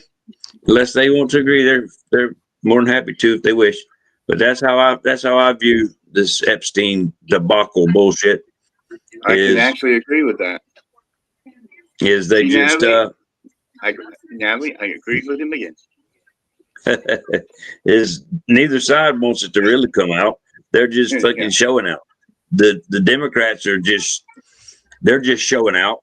It's all the whole damn thing. Our whole fucking government since the third presidential election has been nothing but a fucking smoke and mirrors, dog and pony show. That's true. I mean, the Democrats definitely count on the fact that their voters don't do their own research. They really do know that. And that's why they will get in front of a camera and just straight up lie. And I mean straight up lie, where you can easily look up stuff yourself and see, like the whole shutdown, the government shutdown, that they were like, oh, they're going hungry, starving, they're dying of hunger, all bullcrap. And you could easily look up and see what they were actually fighting for. And it wasn't their voters. They were for healthcare for illegal aliens, welfare for illegal aliens, all kinds of benefits for illegal aliens. And anyone could look that up, but they choose not to. And they'll sit there and argue with you like you don't know. Oh, you don't know what you're talking about. Oh, you don't know what you're talking about. And then when I send them a link to what I'm talking about, oh, that's propaganda. Yeah, okay. Whatever. Yeah, that's propaganda. That's just fake. Keep dreaming whatever dream you're dreaming, because whatever. You can't. What is that saying that you guys like? You can bring a horse to water, but you can't make it drink. That's it. We ain't got no You can horse provide in New York, well, except for the ones that work for, the cops. Or, right. You can provide as many documents as you can. Certified ones. They don't. They don't care. Nope. Nope, And not a that's, bit. that's what they go on. And that's why they're very comfortable with going in front of a camera and outright lying. And that's what they do every damn day. Oh yeah, you can get a Democrat on the stage or in front of a microphone, and from their very first lie they tell, before their speech is done, you can have debunked their first 3 lies before they're finished, and then present them the documents that debunk their first 3 lies, and they'll go, "Oh, that's bullshit." Mm-hmm. Exactly. No, I got it right straight from the National Archives, where the official forms and government documents are kept. They are official from either the Congress or the president. That's where all of the official government forms and files are kept. And that's where I got a copy of it from. It's got the National Archivist stamp right here on it and dated. It don't get no more official than that. They don't care about that. Oh no, you forged that. That's not real. That's fake. Really? Yeah, I know. Hey, Miss Natalie. What up? Hey, Natalie. Hi. You got it. I was going to introduce Were you her. going to say something? Yes. I thought I heard Caskins starting to say something. Yes, we are in a fight for good versus evil. I was talking to the people from the church. They are angry at what California is doing in New York, the wokeness in this country. Natalie, I feel really, really sorry for you that you have to live in Newsom. They need Daniel Mercury as their governor, and New York needs a Republican. They need a conservative MAGA governor. Everybody in this country, they need to wake up and see the wokeness that is going on. Charlie Kirk, Vadi Bakum, and others pointed out the wokeness that is going on in this country, and everyone needs to see it right before their very eyes. True. The bad part, Cass, is, well, no, Natalie, did you want to address that? He was actually speaking to you, sir. All right, ma'am. Well, I'll just say, Cass, thank you. But don't feel sorry for me. You know, it gives me something to bitch about every day. And gotta have something to bitch about. Nice. But I do appreciate that. Yeah, Mussolini is a piece of crap, and luckily he's terming out. But what we're getting next may not be any better. And Daniel Mercury is the perfect candidate. But we have a corrupt GOP that's paid to lose, and they're not propping up his name. I don't even know if he wants him to. I think he wants to get it done on his own. But nonetheless, I'll land. Well, Natalie, it's the same thing here in New York, so don't feel bad. We're just as corrupt as yours. I know. All right, I hear a TV. Oh, that's Not me. That's me. I'll turn it down. Oh, thank you, ma'am. Is that better? Yeah, thank you, darling. I appreciate that. Yeah, we'll sit here and go over a few more points, and we'll probably wrap her up here in, I don't know, next 15 minutes or so. But I do quite welcome everyone that is currently here to hold tight backstage, so we can continue the discussions. If and y'all don't mind, if you'd like to, I'd appreciate. But I see the producer man has us another video up, unless there are some discussions yet to continue, which is fine by me too. I take that as a no. The silence said no. So what you got for us back there, producer man? So I'm going to give a little example. So ideally you just, because there's different ways. Let me fix this first before we'll bring it back, then hit play. So I'm going to give a little example. So ideally you just, because there's different ways, by the way.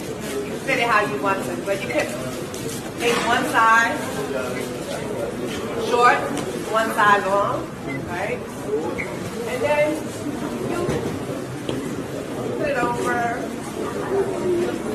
and over around your base. And some ladies get creative. You can put a pin. I freestyle everything I do, as you can see. And then I just tuck it in right here. And you wrap it around to your quarters. Make sure your bosom is covered. There's different ways, but this is the most simple way that you can wear it.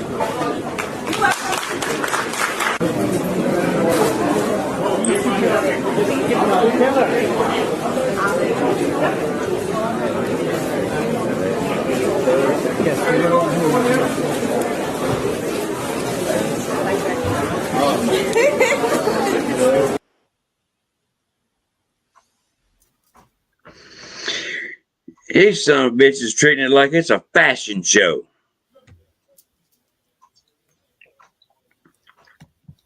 Gator, may I? Please. I'm Please. sorry, but as a woman, as a female, they're taking us back 1,000 years as women. Okay, I'm just going to call it the way I fucking see it. That's the way I see it. And I don't know where they were doing that, where they were teaching that, but I am grateful that I do not have school-age children, because if that shit was going on in my kid's school, I guarantee you that would be the day I need bail money. Right. I don't get it. We're putting American women, we're putting them back 1,000 years. Yeah. No. I don't give a shit if that's your religion and that's what you want to do and that's the way you want to live your life. That's your goddamn choice. I don't give a crap, but don't be doing that. We're going to put everybody in a hijab. No, I don't fucking think so. Believe it or not, Silver Bell, that was in New York. I know it was in New York. I don't need to tell me. I know. Yeah. I just thought she was saying she didn't know. I think she meant she didn't know exactly where at in New York. Right. Like if it was in a school setting or, that's what I meant. I knew it was in New York, but I didn't know who she was speaking in front of. And you know what? I'm going to say it the way I see it too. If you are a New York City police officer and you have that shit on, you don't belong being a New York City police officer. That's it. That's the way and here's the bad. I'm sorry? Here's the bad part. That was NYPD teaching how to do it. I know. That was pathetic. Gator, when I saw that video, I think I cursed more than I've cursed my whole entire life. I know. I'm so sorry. That video was, what was it, 3 minutes? Well, I did some serious cursing in those 3 minutes. Oh, I bet. So you can put money on it. Yeah, I agree with Miss Nora, my Texas lady she's like, why is Trump not dealing with this shit? I agree. That's a damn fine question. And that's all the Republicans too. They're all just ignoring everything. We're being taken over by Islam and everybody's just brushing everything under that rug. Nothing to see here. Yep. Just like, it's like, no, don't worry about it. And, but I'll tell you what, like she says, look at Texas. They should not be allowed to wear that scarf on your head. Mm-hmm. Exactly. We said it before.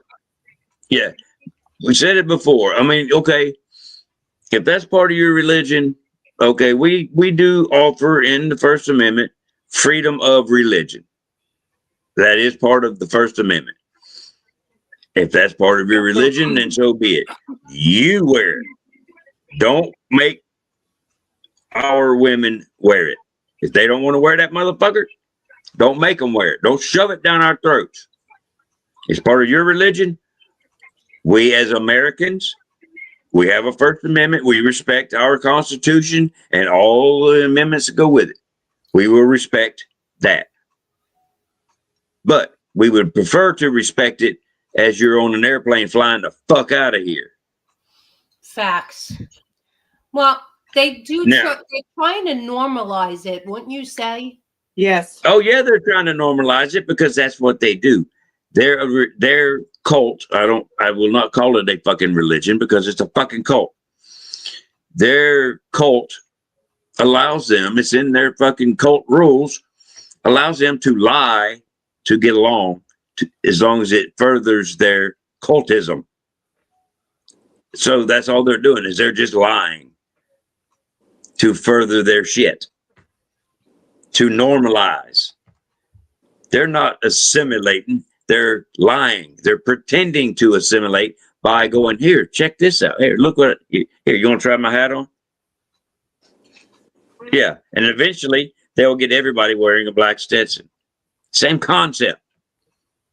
But now, I tell you what, you experienced it with me. You let me put Raghead in the fucking title of my podcast, and that motherfucker was slammed. Yeah. 0 were allowed to view it before as soon as I hit go live, boom, it was stopped. Nobody was allowed to view it.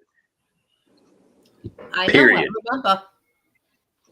And if I'm not mistaken, I believe it was in California that they are allowed to, when you go and get your driver's license and you need to take a photograph for your driver's license, they are allowed in California to be all covered up and just their eyes showing for their driver's license, which I think that is a bunch of fucking bullshit.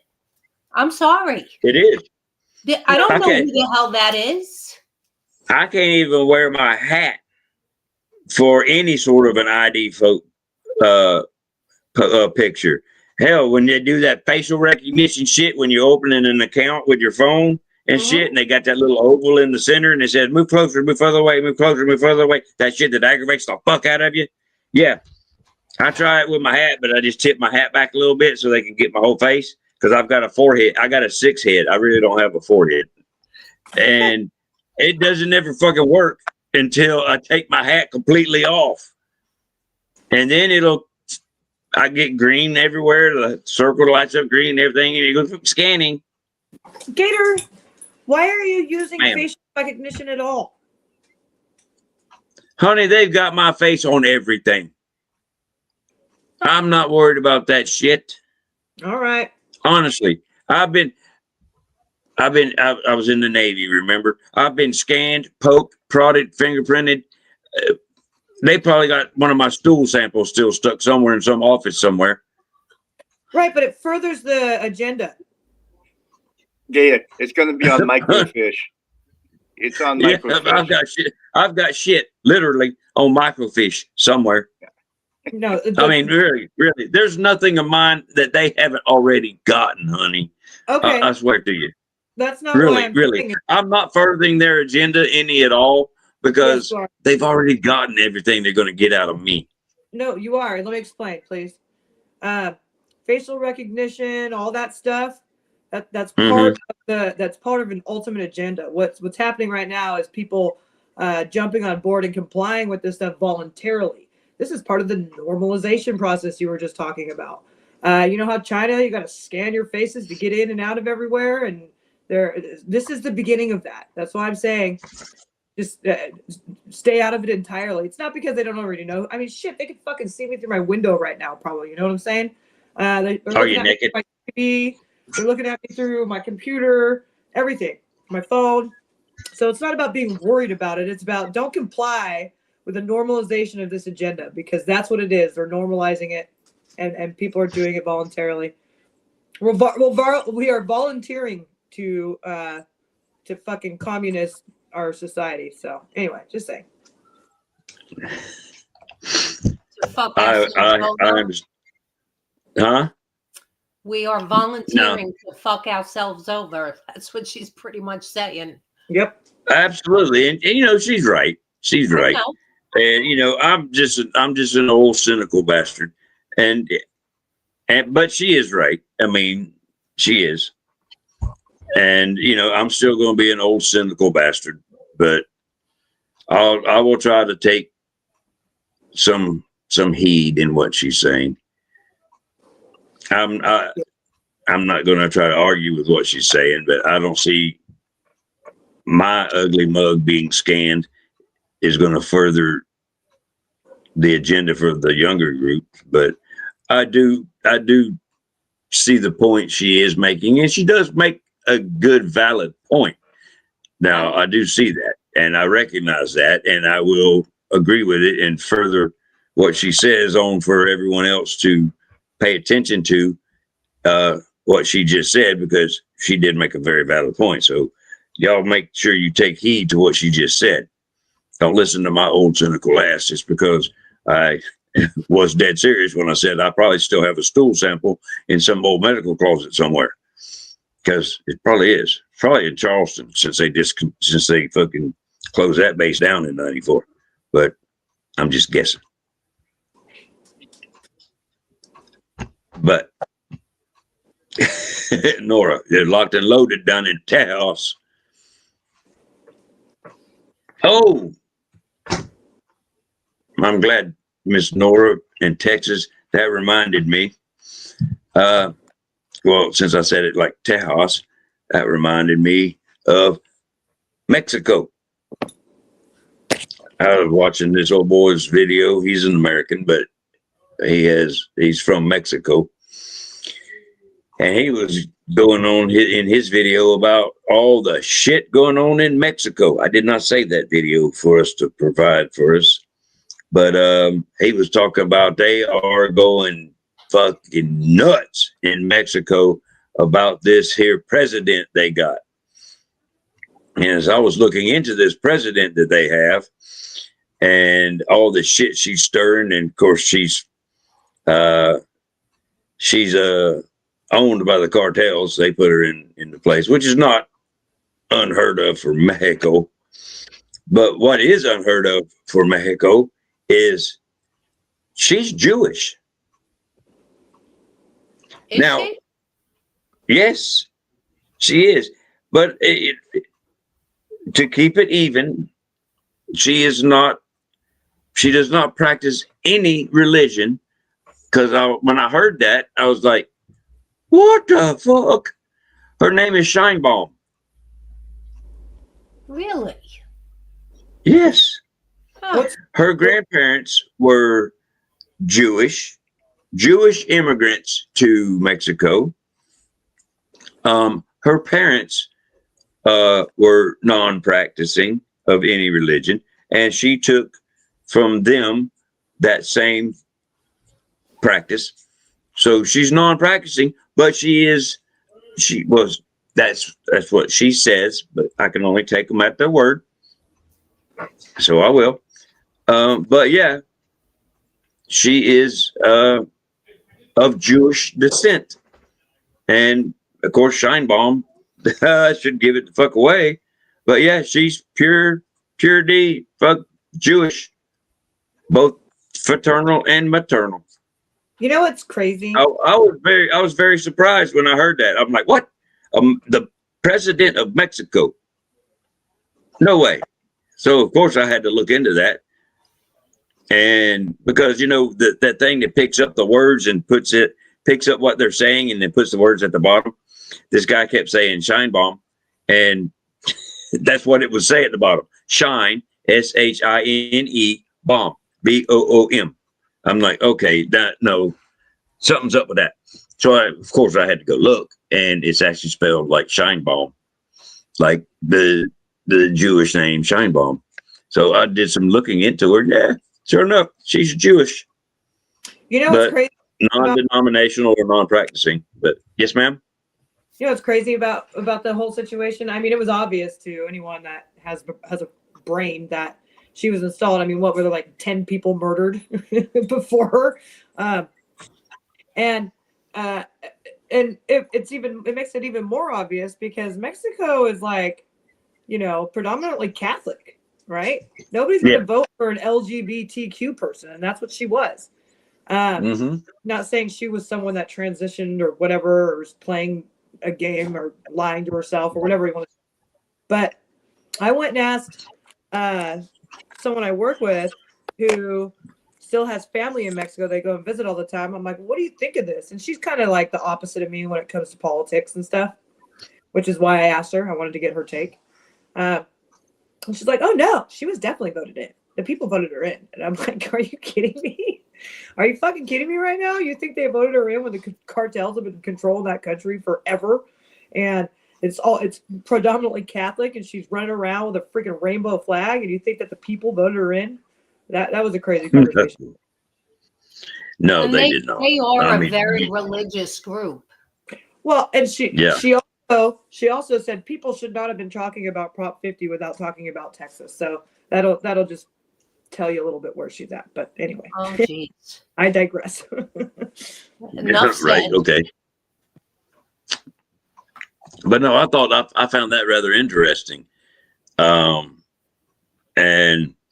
of course it put me back in mind of the Zionist Jews, the government of Israel trying to conquer the world. But then I found out that she's non-practicing, or whatever the correct word. Please insert the correct words in there, because obviously I am not. But with her that way, I'm like, well, I guess that shoots a teeny tiny hole in my theory. It doesn't blow it up, but it does kind of put a little teeny tiny crack in it. Little teeny tiny one. But well, Miss Anna Chan, good to see you, ma'am. Sorry, I have to notice over here real quick.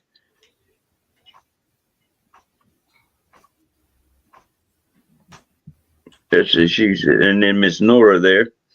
She says that we are allowing this to happen. She's got a fucking point. Qatar is funding this bullshit.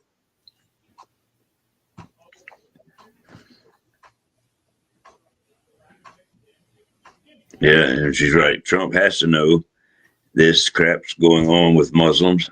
You would think he would. Well, the woman that was on here, ma'am?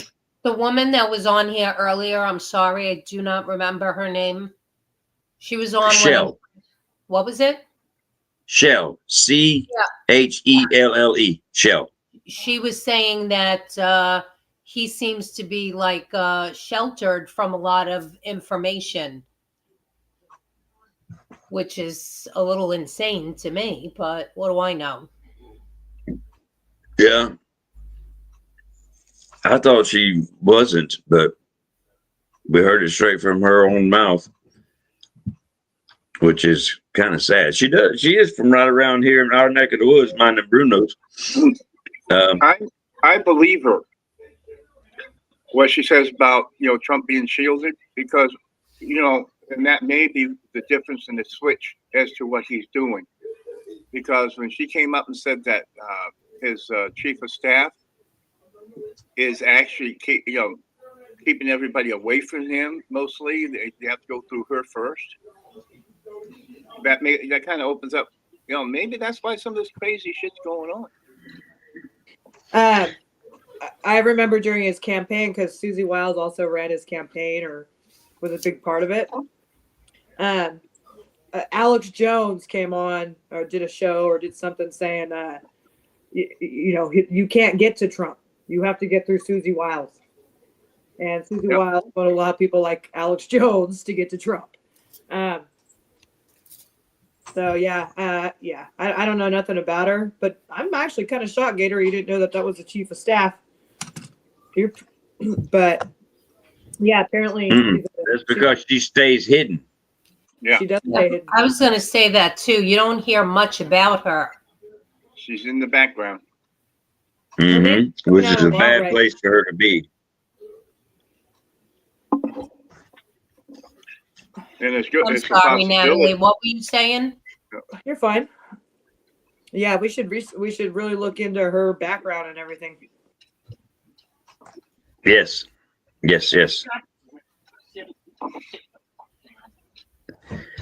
Let's see. We're coming close to the 2 hour and 45 minute mark. Yeah. So let's go with, you want to say, we'll go with this last video right here.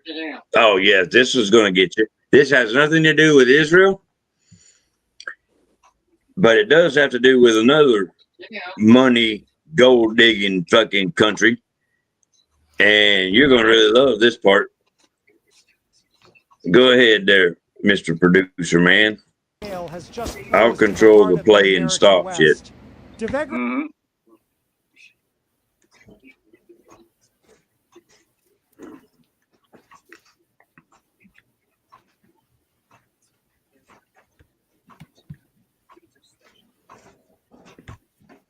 Come on back here. There you go.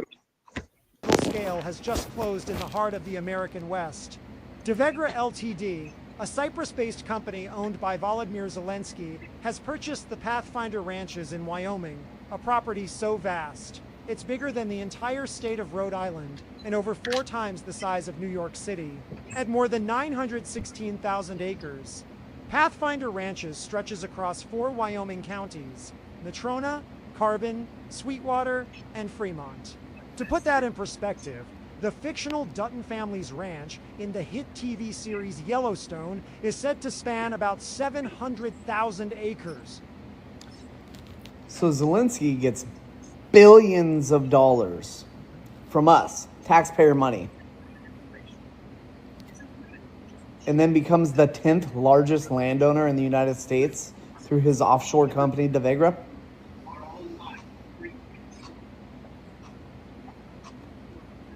Anybody see how fucked that really is? You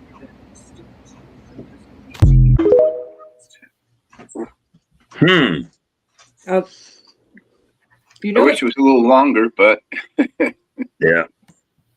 You know what's crazy So- about the timing of me watching that right now is, you know, my TV's down, so I can't hear what they were saying, but I looked up and there was a commercial on, and it was like blue and yellow, and I automatically think Ukraine every time now. And the end just it popped up on the screen, invest in Ukraine. I don't know what that was all about, but that was a funny timing situation there. That was the good Lord telling you that it's still screwed. Yeah. Can I ask you a question? Now, given, I mean, honestly, where would he get that kind of money except for the money that was given by this great country of ours? Why could we not take all that back from him? I mean, he bought property in the United States, so why can't we just freaking take it back? I know, exactly. Why can't we just foreclose on it? There you go. Whatever it takes. That's it. It's not here. It's not his. Goodbye. Too bad. So sad. Here's a box of tissues, and don't let the door hit you on the ass. Why are we a foreigner come in and buy up so much land? I mean, what the hell is that about? Right. And what's even more of just a giant dick slap in the face is he just did it with our money. He did it with our money. He bought our dirt with our money. And he's from fucking Ukraine. I know, exactly. And people are still wondering why. I question our government from the tippy top all the way down. Mister, I pat myself on the back at every fucking press conference.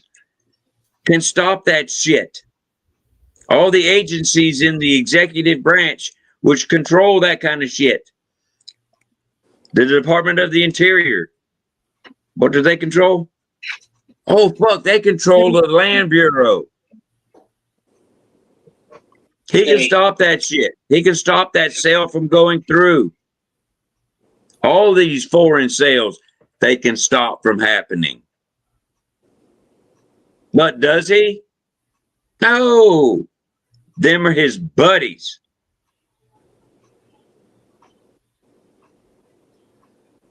Well, correct me if I'm wrong, but if you are sued and you owe people X amount of dollars because you fraudulently did something, can't they go after your assets? Yes. Yes, ma'am. Okay. Wouldn't this be the same kind of freaking concept, or am I insane? No, you're right. I mean, where would he get all that money from? He fraudulently skimmed it off the top of the military aid and all of the humanitarian aid that's been sent to him, not only by us, but primarily by us, but from everywhere else. And that's my whole point. So why couldn't we just get it back? Because we have pussies in Congress and the White House and some in the judicial that won't do it.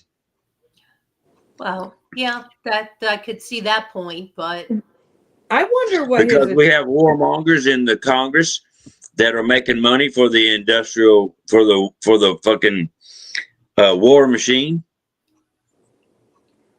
The industrial, what is it called, Bruno? Was it the industrial war complex or some shit like that? I know it's got some fancy fucking name. It's an industrial military complex. Yeah. Yeah, okay. Right. Yeah, I knew one of you two would have it. Yeah. That's why. Because you got to keep feeding that motherfucker. Well, I just wonder what his intentions are with all this land. What is the intent? Why? What is the intention here? What do you plan to do with it? What's going on? Who are you teamed up with? Bill Gates? I mean, you remember? I'm not a Q person myself, and I don't know if it came from Q directly or if it was just some other theory. I don't know. But China, the virus coming from China, was actually supposed to be spelled with a Y and coming from Ukraine. I haven't ever looked into it, but and then all that fucking money gets thrown into there and laundered over there, and I don't know. There's a lot to unpack on this one, I think. Well, they are a very corrupt country. Yes, they are. They've always been that. Yeah, exactly. They're known for being a very corrupt country. That's why we did a regime change. Mm-hmm. And they're still a corrupt country. So we just regime change so that the corruption would be more helpful to the U.S. government. Right, well, it depends on which president's calling them as to whether or not they're corrupt. You got to put that in perspective. Because if Trump's calling them during his first term, they are corrupt as shit. But when Biden was calling them while he was there and still somewhat coherent, if that was really him, they're fucking the guiding light of democracy in that part of the world. Mm-hmm. Yep. And then once he failed completely miserably in everything, and everything was blamed on him and then Trump won in a landslide and came in, then now Trump having him in the damn White House, it's all right. What you got, man? Why am I staring at your hand while I'm trying to talk? You're muted. Stop the presses. I got some information. You asked about Susie Wiles? Let me tell you. Yeah, but I was in the middle of bitching about damn Zelensky. I just went through this shit with Corey. Oh, my bad. Can I wait till after you get done? Go ahead now. You done derailed my fucking train of thought now, Corey. Oh, I'm so sorry. But you'll like this one, I think. I got some background on her. And I had a sneaky suspicion the reason why Trump is the way he is now. She was also the campaign manager for Benjamin Netanyahu in 2020 campaign, reflecting the close connection between Trump's political team and Israeli leadership. Does that surprise you? Well, that'll do it. I figured you were going to find a connection to that, honestly. it's the way I asked the question too. And boy, here, campaign work in Israel, whilst now Trump's White House chief of staff was involved, of course, like I said, Netanyahu's 2020 campaign. This was part of the broader pattern where Trump's aides lent expertise to Israeli politics. So basically, they're tied together. Oh, and great. I'm going to go out on a limb and say this: we are actually owned by Israel.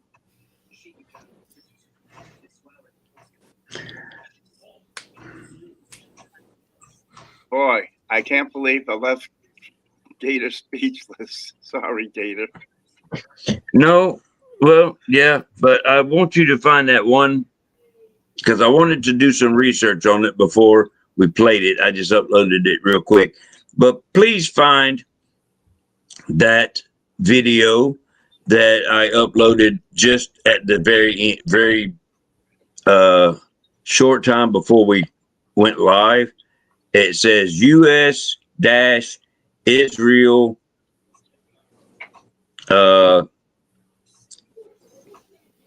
I think it says something like Def Pact.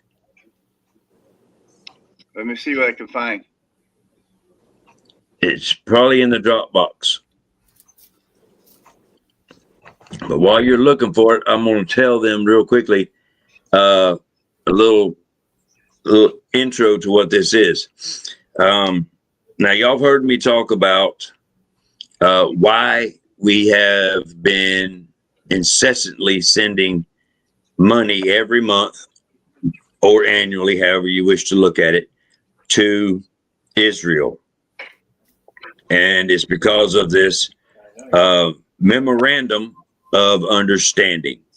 Oh, you put it in the case. And it was one that Trump inherited. So this, well, that was nice. It was, it's this memorandum of understanding, which we've had one in place with Israel since they were stood up as a nation state in 1948. And it's been a 10-year MOU that's been re-signed every 10 years. So it's been a 10-year deal. It's just a memo. It's just like it says, it's just an understanding, an agreement. It's not a treaty or anything like that. It's just basically it's just a memo.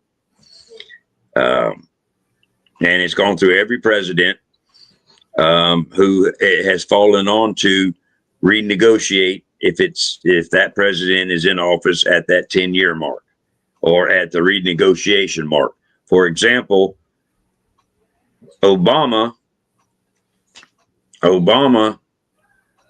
signed the last one in 2026. Oh, I'm sorry, excuse me, in 2016. But he didn't set it to go into effect until 2019. How the hell he got away with that, I don't know. But he was the fucking crookedest motherfucker we ever had. But he did it. Which meant that in 2019, the bitch went into effect. And it was for $38 billion over 10 years. Which, if you break that down, that is $33.8 billion a year, broken down into 3.8 billion annually, broken down into 3.8 million a month. So that's why we are continuously sending these people money every month or annually or whatsoever, because Trump doesn't have a choice but to send that amount, because that was signed prior to him taking office the first time. So he's under that. He had no choice. So y'all can get off his ass for sending that amount. Now, all the other shit he keeps sending, that's on him. Actually, that's not on him. That's on Congress. They control the purse strings. So y'all can get off his ass about that one too. See, I can bash him and defend him all at the same time. So that's the Congress doing that shit. But the steady amount, he had nothing to do with it. Now, the renegotiation for that is coming up next year, 2026. Although it doesn't expire till 2028, every 10 years. So 18 is when it officially kicked off to go into effect 2019, January 1st. That's where the 19 came from. So in 2028 is when it's supposed to start to go into effect 29 January 1. So they're in negotiation. We just didn't know it. Now, it's not supposed to be negotiating it until 2026 through 2027 for it to go into effect or be signed and all that shit, 28 to start January 1, 2029. So, did you find that video yet? Not yet. Still looking. It is.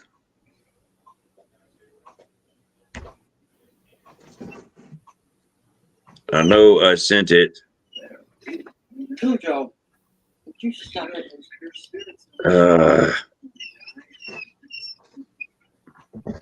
But anyway, as soon as I find this, possible it went somewhere else. it may be, I don't know. But what I found out in my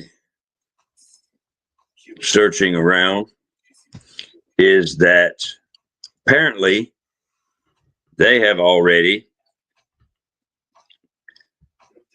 came to an agreement. And it's not a good one.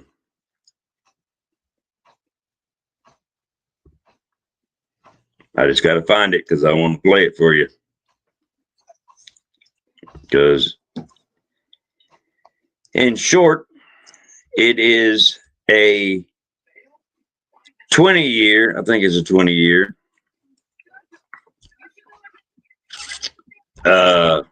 agreement that pretty much doubles everything and adds a little more on top. And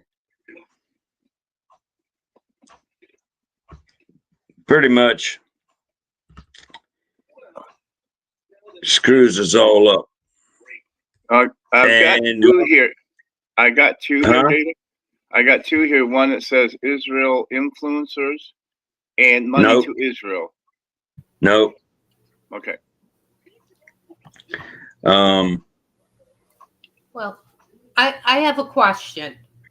Are we or are we not in debt as a country? Yes, we are.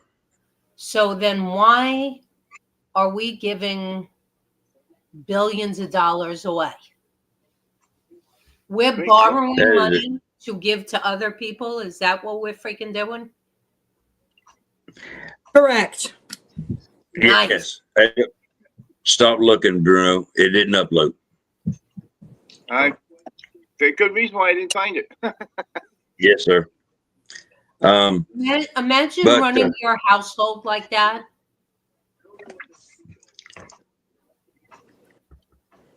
I wish I tried to download the budget for the United States, and it crashes your computer. You have to have a supercomputer to even freaking download the damn thing. It's crazy.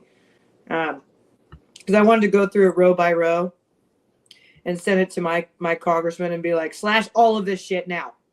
Here's what you need to be focusing on. But I can't even barely download one department. It's crazy. Wow. I know. I need Elon to build me a supercomputer so that I can download it and go through it.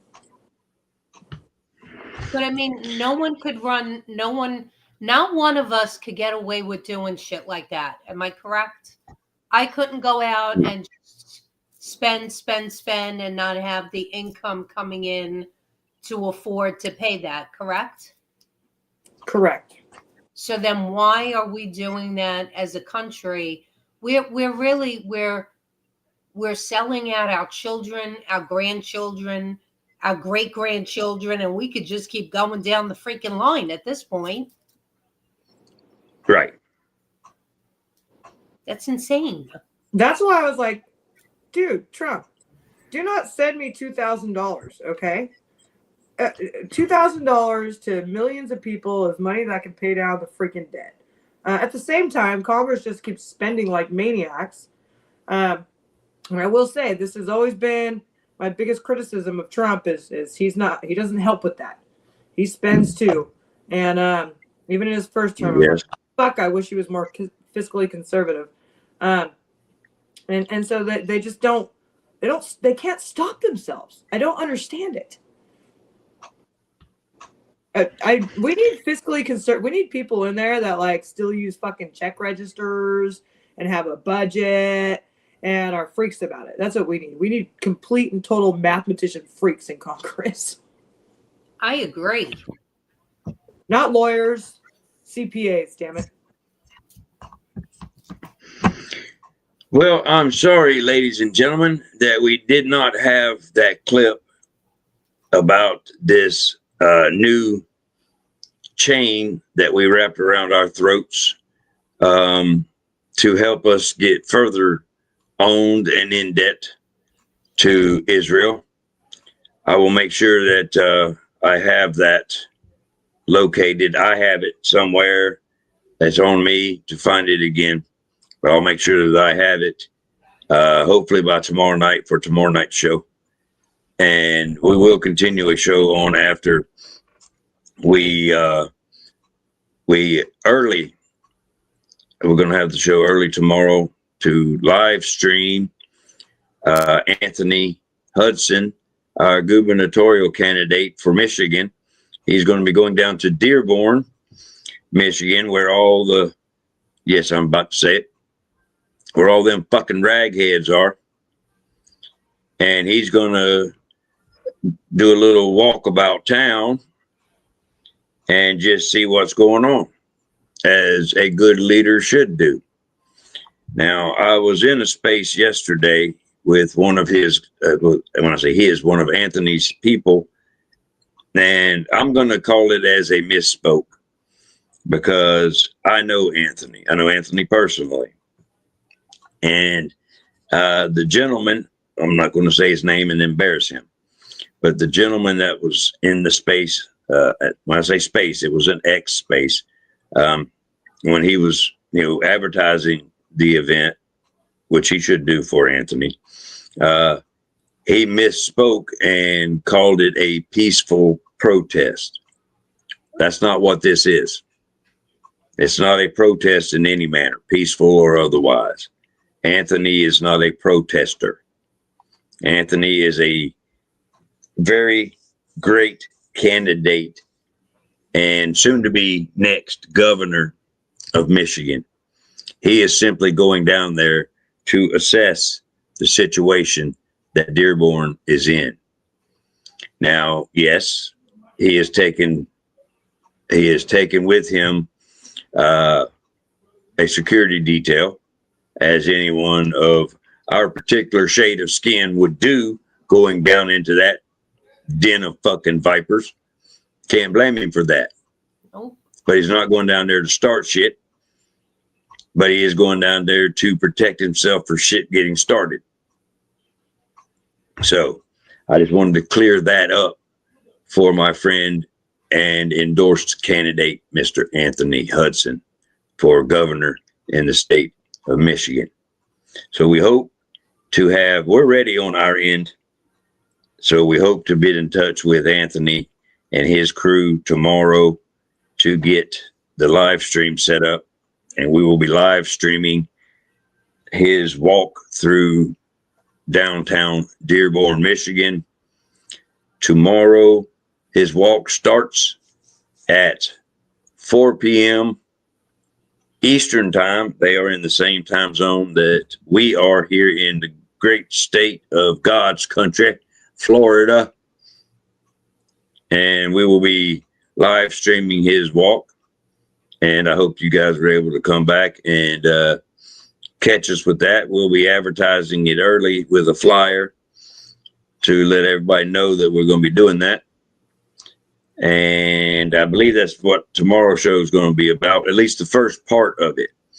We will pick up from there, hopefully with some of our other candidates, if they would like to come on and continue on with a town hall with them. If they don't, can't say they weren't offered to come on here and do some town halling with us, but that's quite all right because election season is in full swing and they are out on the road doing their thing and with their own constituents in their area. So I do completely understand and respect that. As you know, if they're not from Florida or right here in my district, then, you know, we endorse them as Patriots United and we'll do everything we can for them, like offering them a platform to say what they need to say, but there's no guarantee from this platform that they will be hitting their constituents. They are guaranteed to hit their constituents if they are out on the road, going from town to town in their district and talking to the people themselves. So I respect the fact that they're out there doing that, and I hold them no ill anything for not coming on the show if they're out on the road, pressing the flesh, shall we say. I think that's what they used to call it back in the old days when they were out there shaking hands and kissing babies, or kissing babies and shaking hands, or shaking babies and kissing hands, or some shit like that. I don't know. That was a long time ago. Even before Bruno was born, and that was a long fucking time ago. But we're going to go ahead and wrap this thing up. And I hope you guys enjoyed yourselves. Hope you learned something. Hope you learned that stupidity is real. It is out there amongst you. Keep an eye out for it because it won't hurt them. They're immune to pain for some fucking reason. It's a sick joke, I think, that God played on us critical thinkers. But their stupidity will hurt you. So keep an eye out for stupid people. They're everywhere. And I will swing it down to Mr. Bruno, and we'll work our way around to my favorite angel, Miss Silverbell, to close us on out. So, Bruno, what you got, sir? Well, just, you know, like to say that I learned something today. It was like a stop the press moment, you know what I mean? Yeah. I didn't even mind you interrupting me for that one. Yeah, I didn't even, like I said, I had suspicions, but damn, that suspicion got proven. Yeah, man. But we'll probably talk about that some more on one of our other shows, you know? Yeah, I believe that'll come up tomorrow. Yeah, that would be a good one. Stay tuned. It's about to get rough. Yeah, that one was a real, are you fucking kidding me moment. Yes, yeah. For sure. But I'm going to go ahead and pass it on to Natalie. And then I guess we'll do Silverbell after that and back to the Fearless Leader. Yeah, we can do that. What you got, Miss Nat?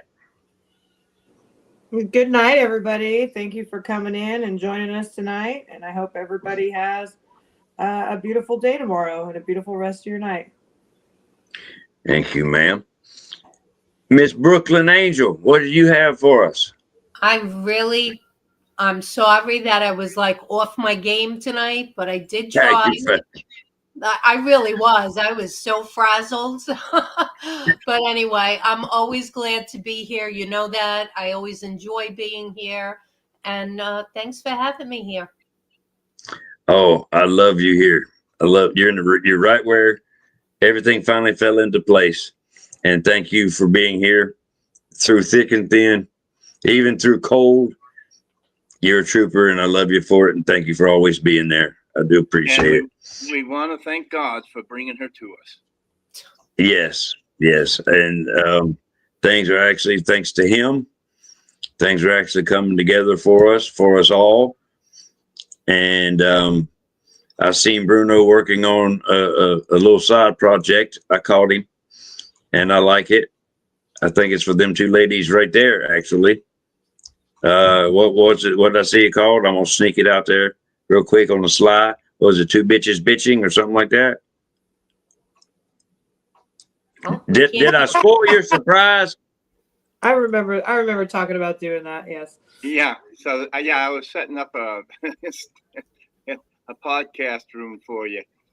It's the title. Yeah, I spoiled it, sir. He ain't done. It might not even come about. I don't know. I spoiled it for him. Did I fuck you up, sir? I like that. Two bitches bitching. Yeah. That's pretty bitching. Hey, I like this is it. all him.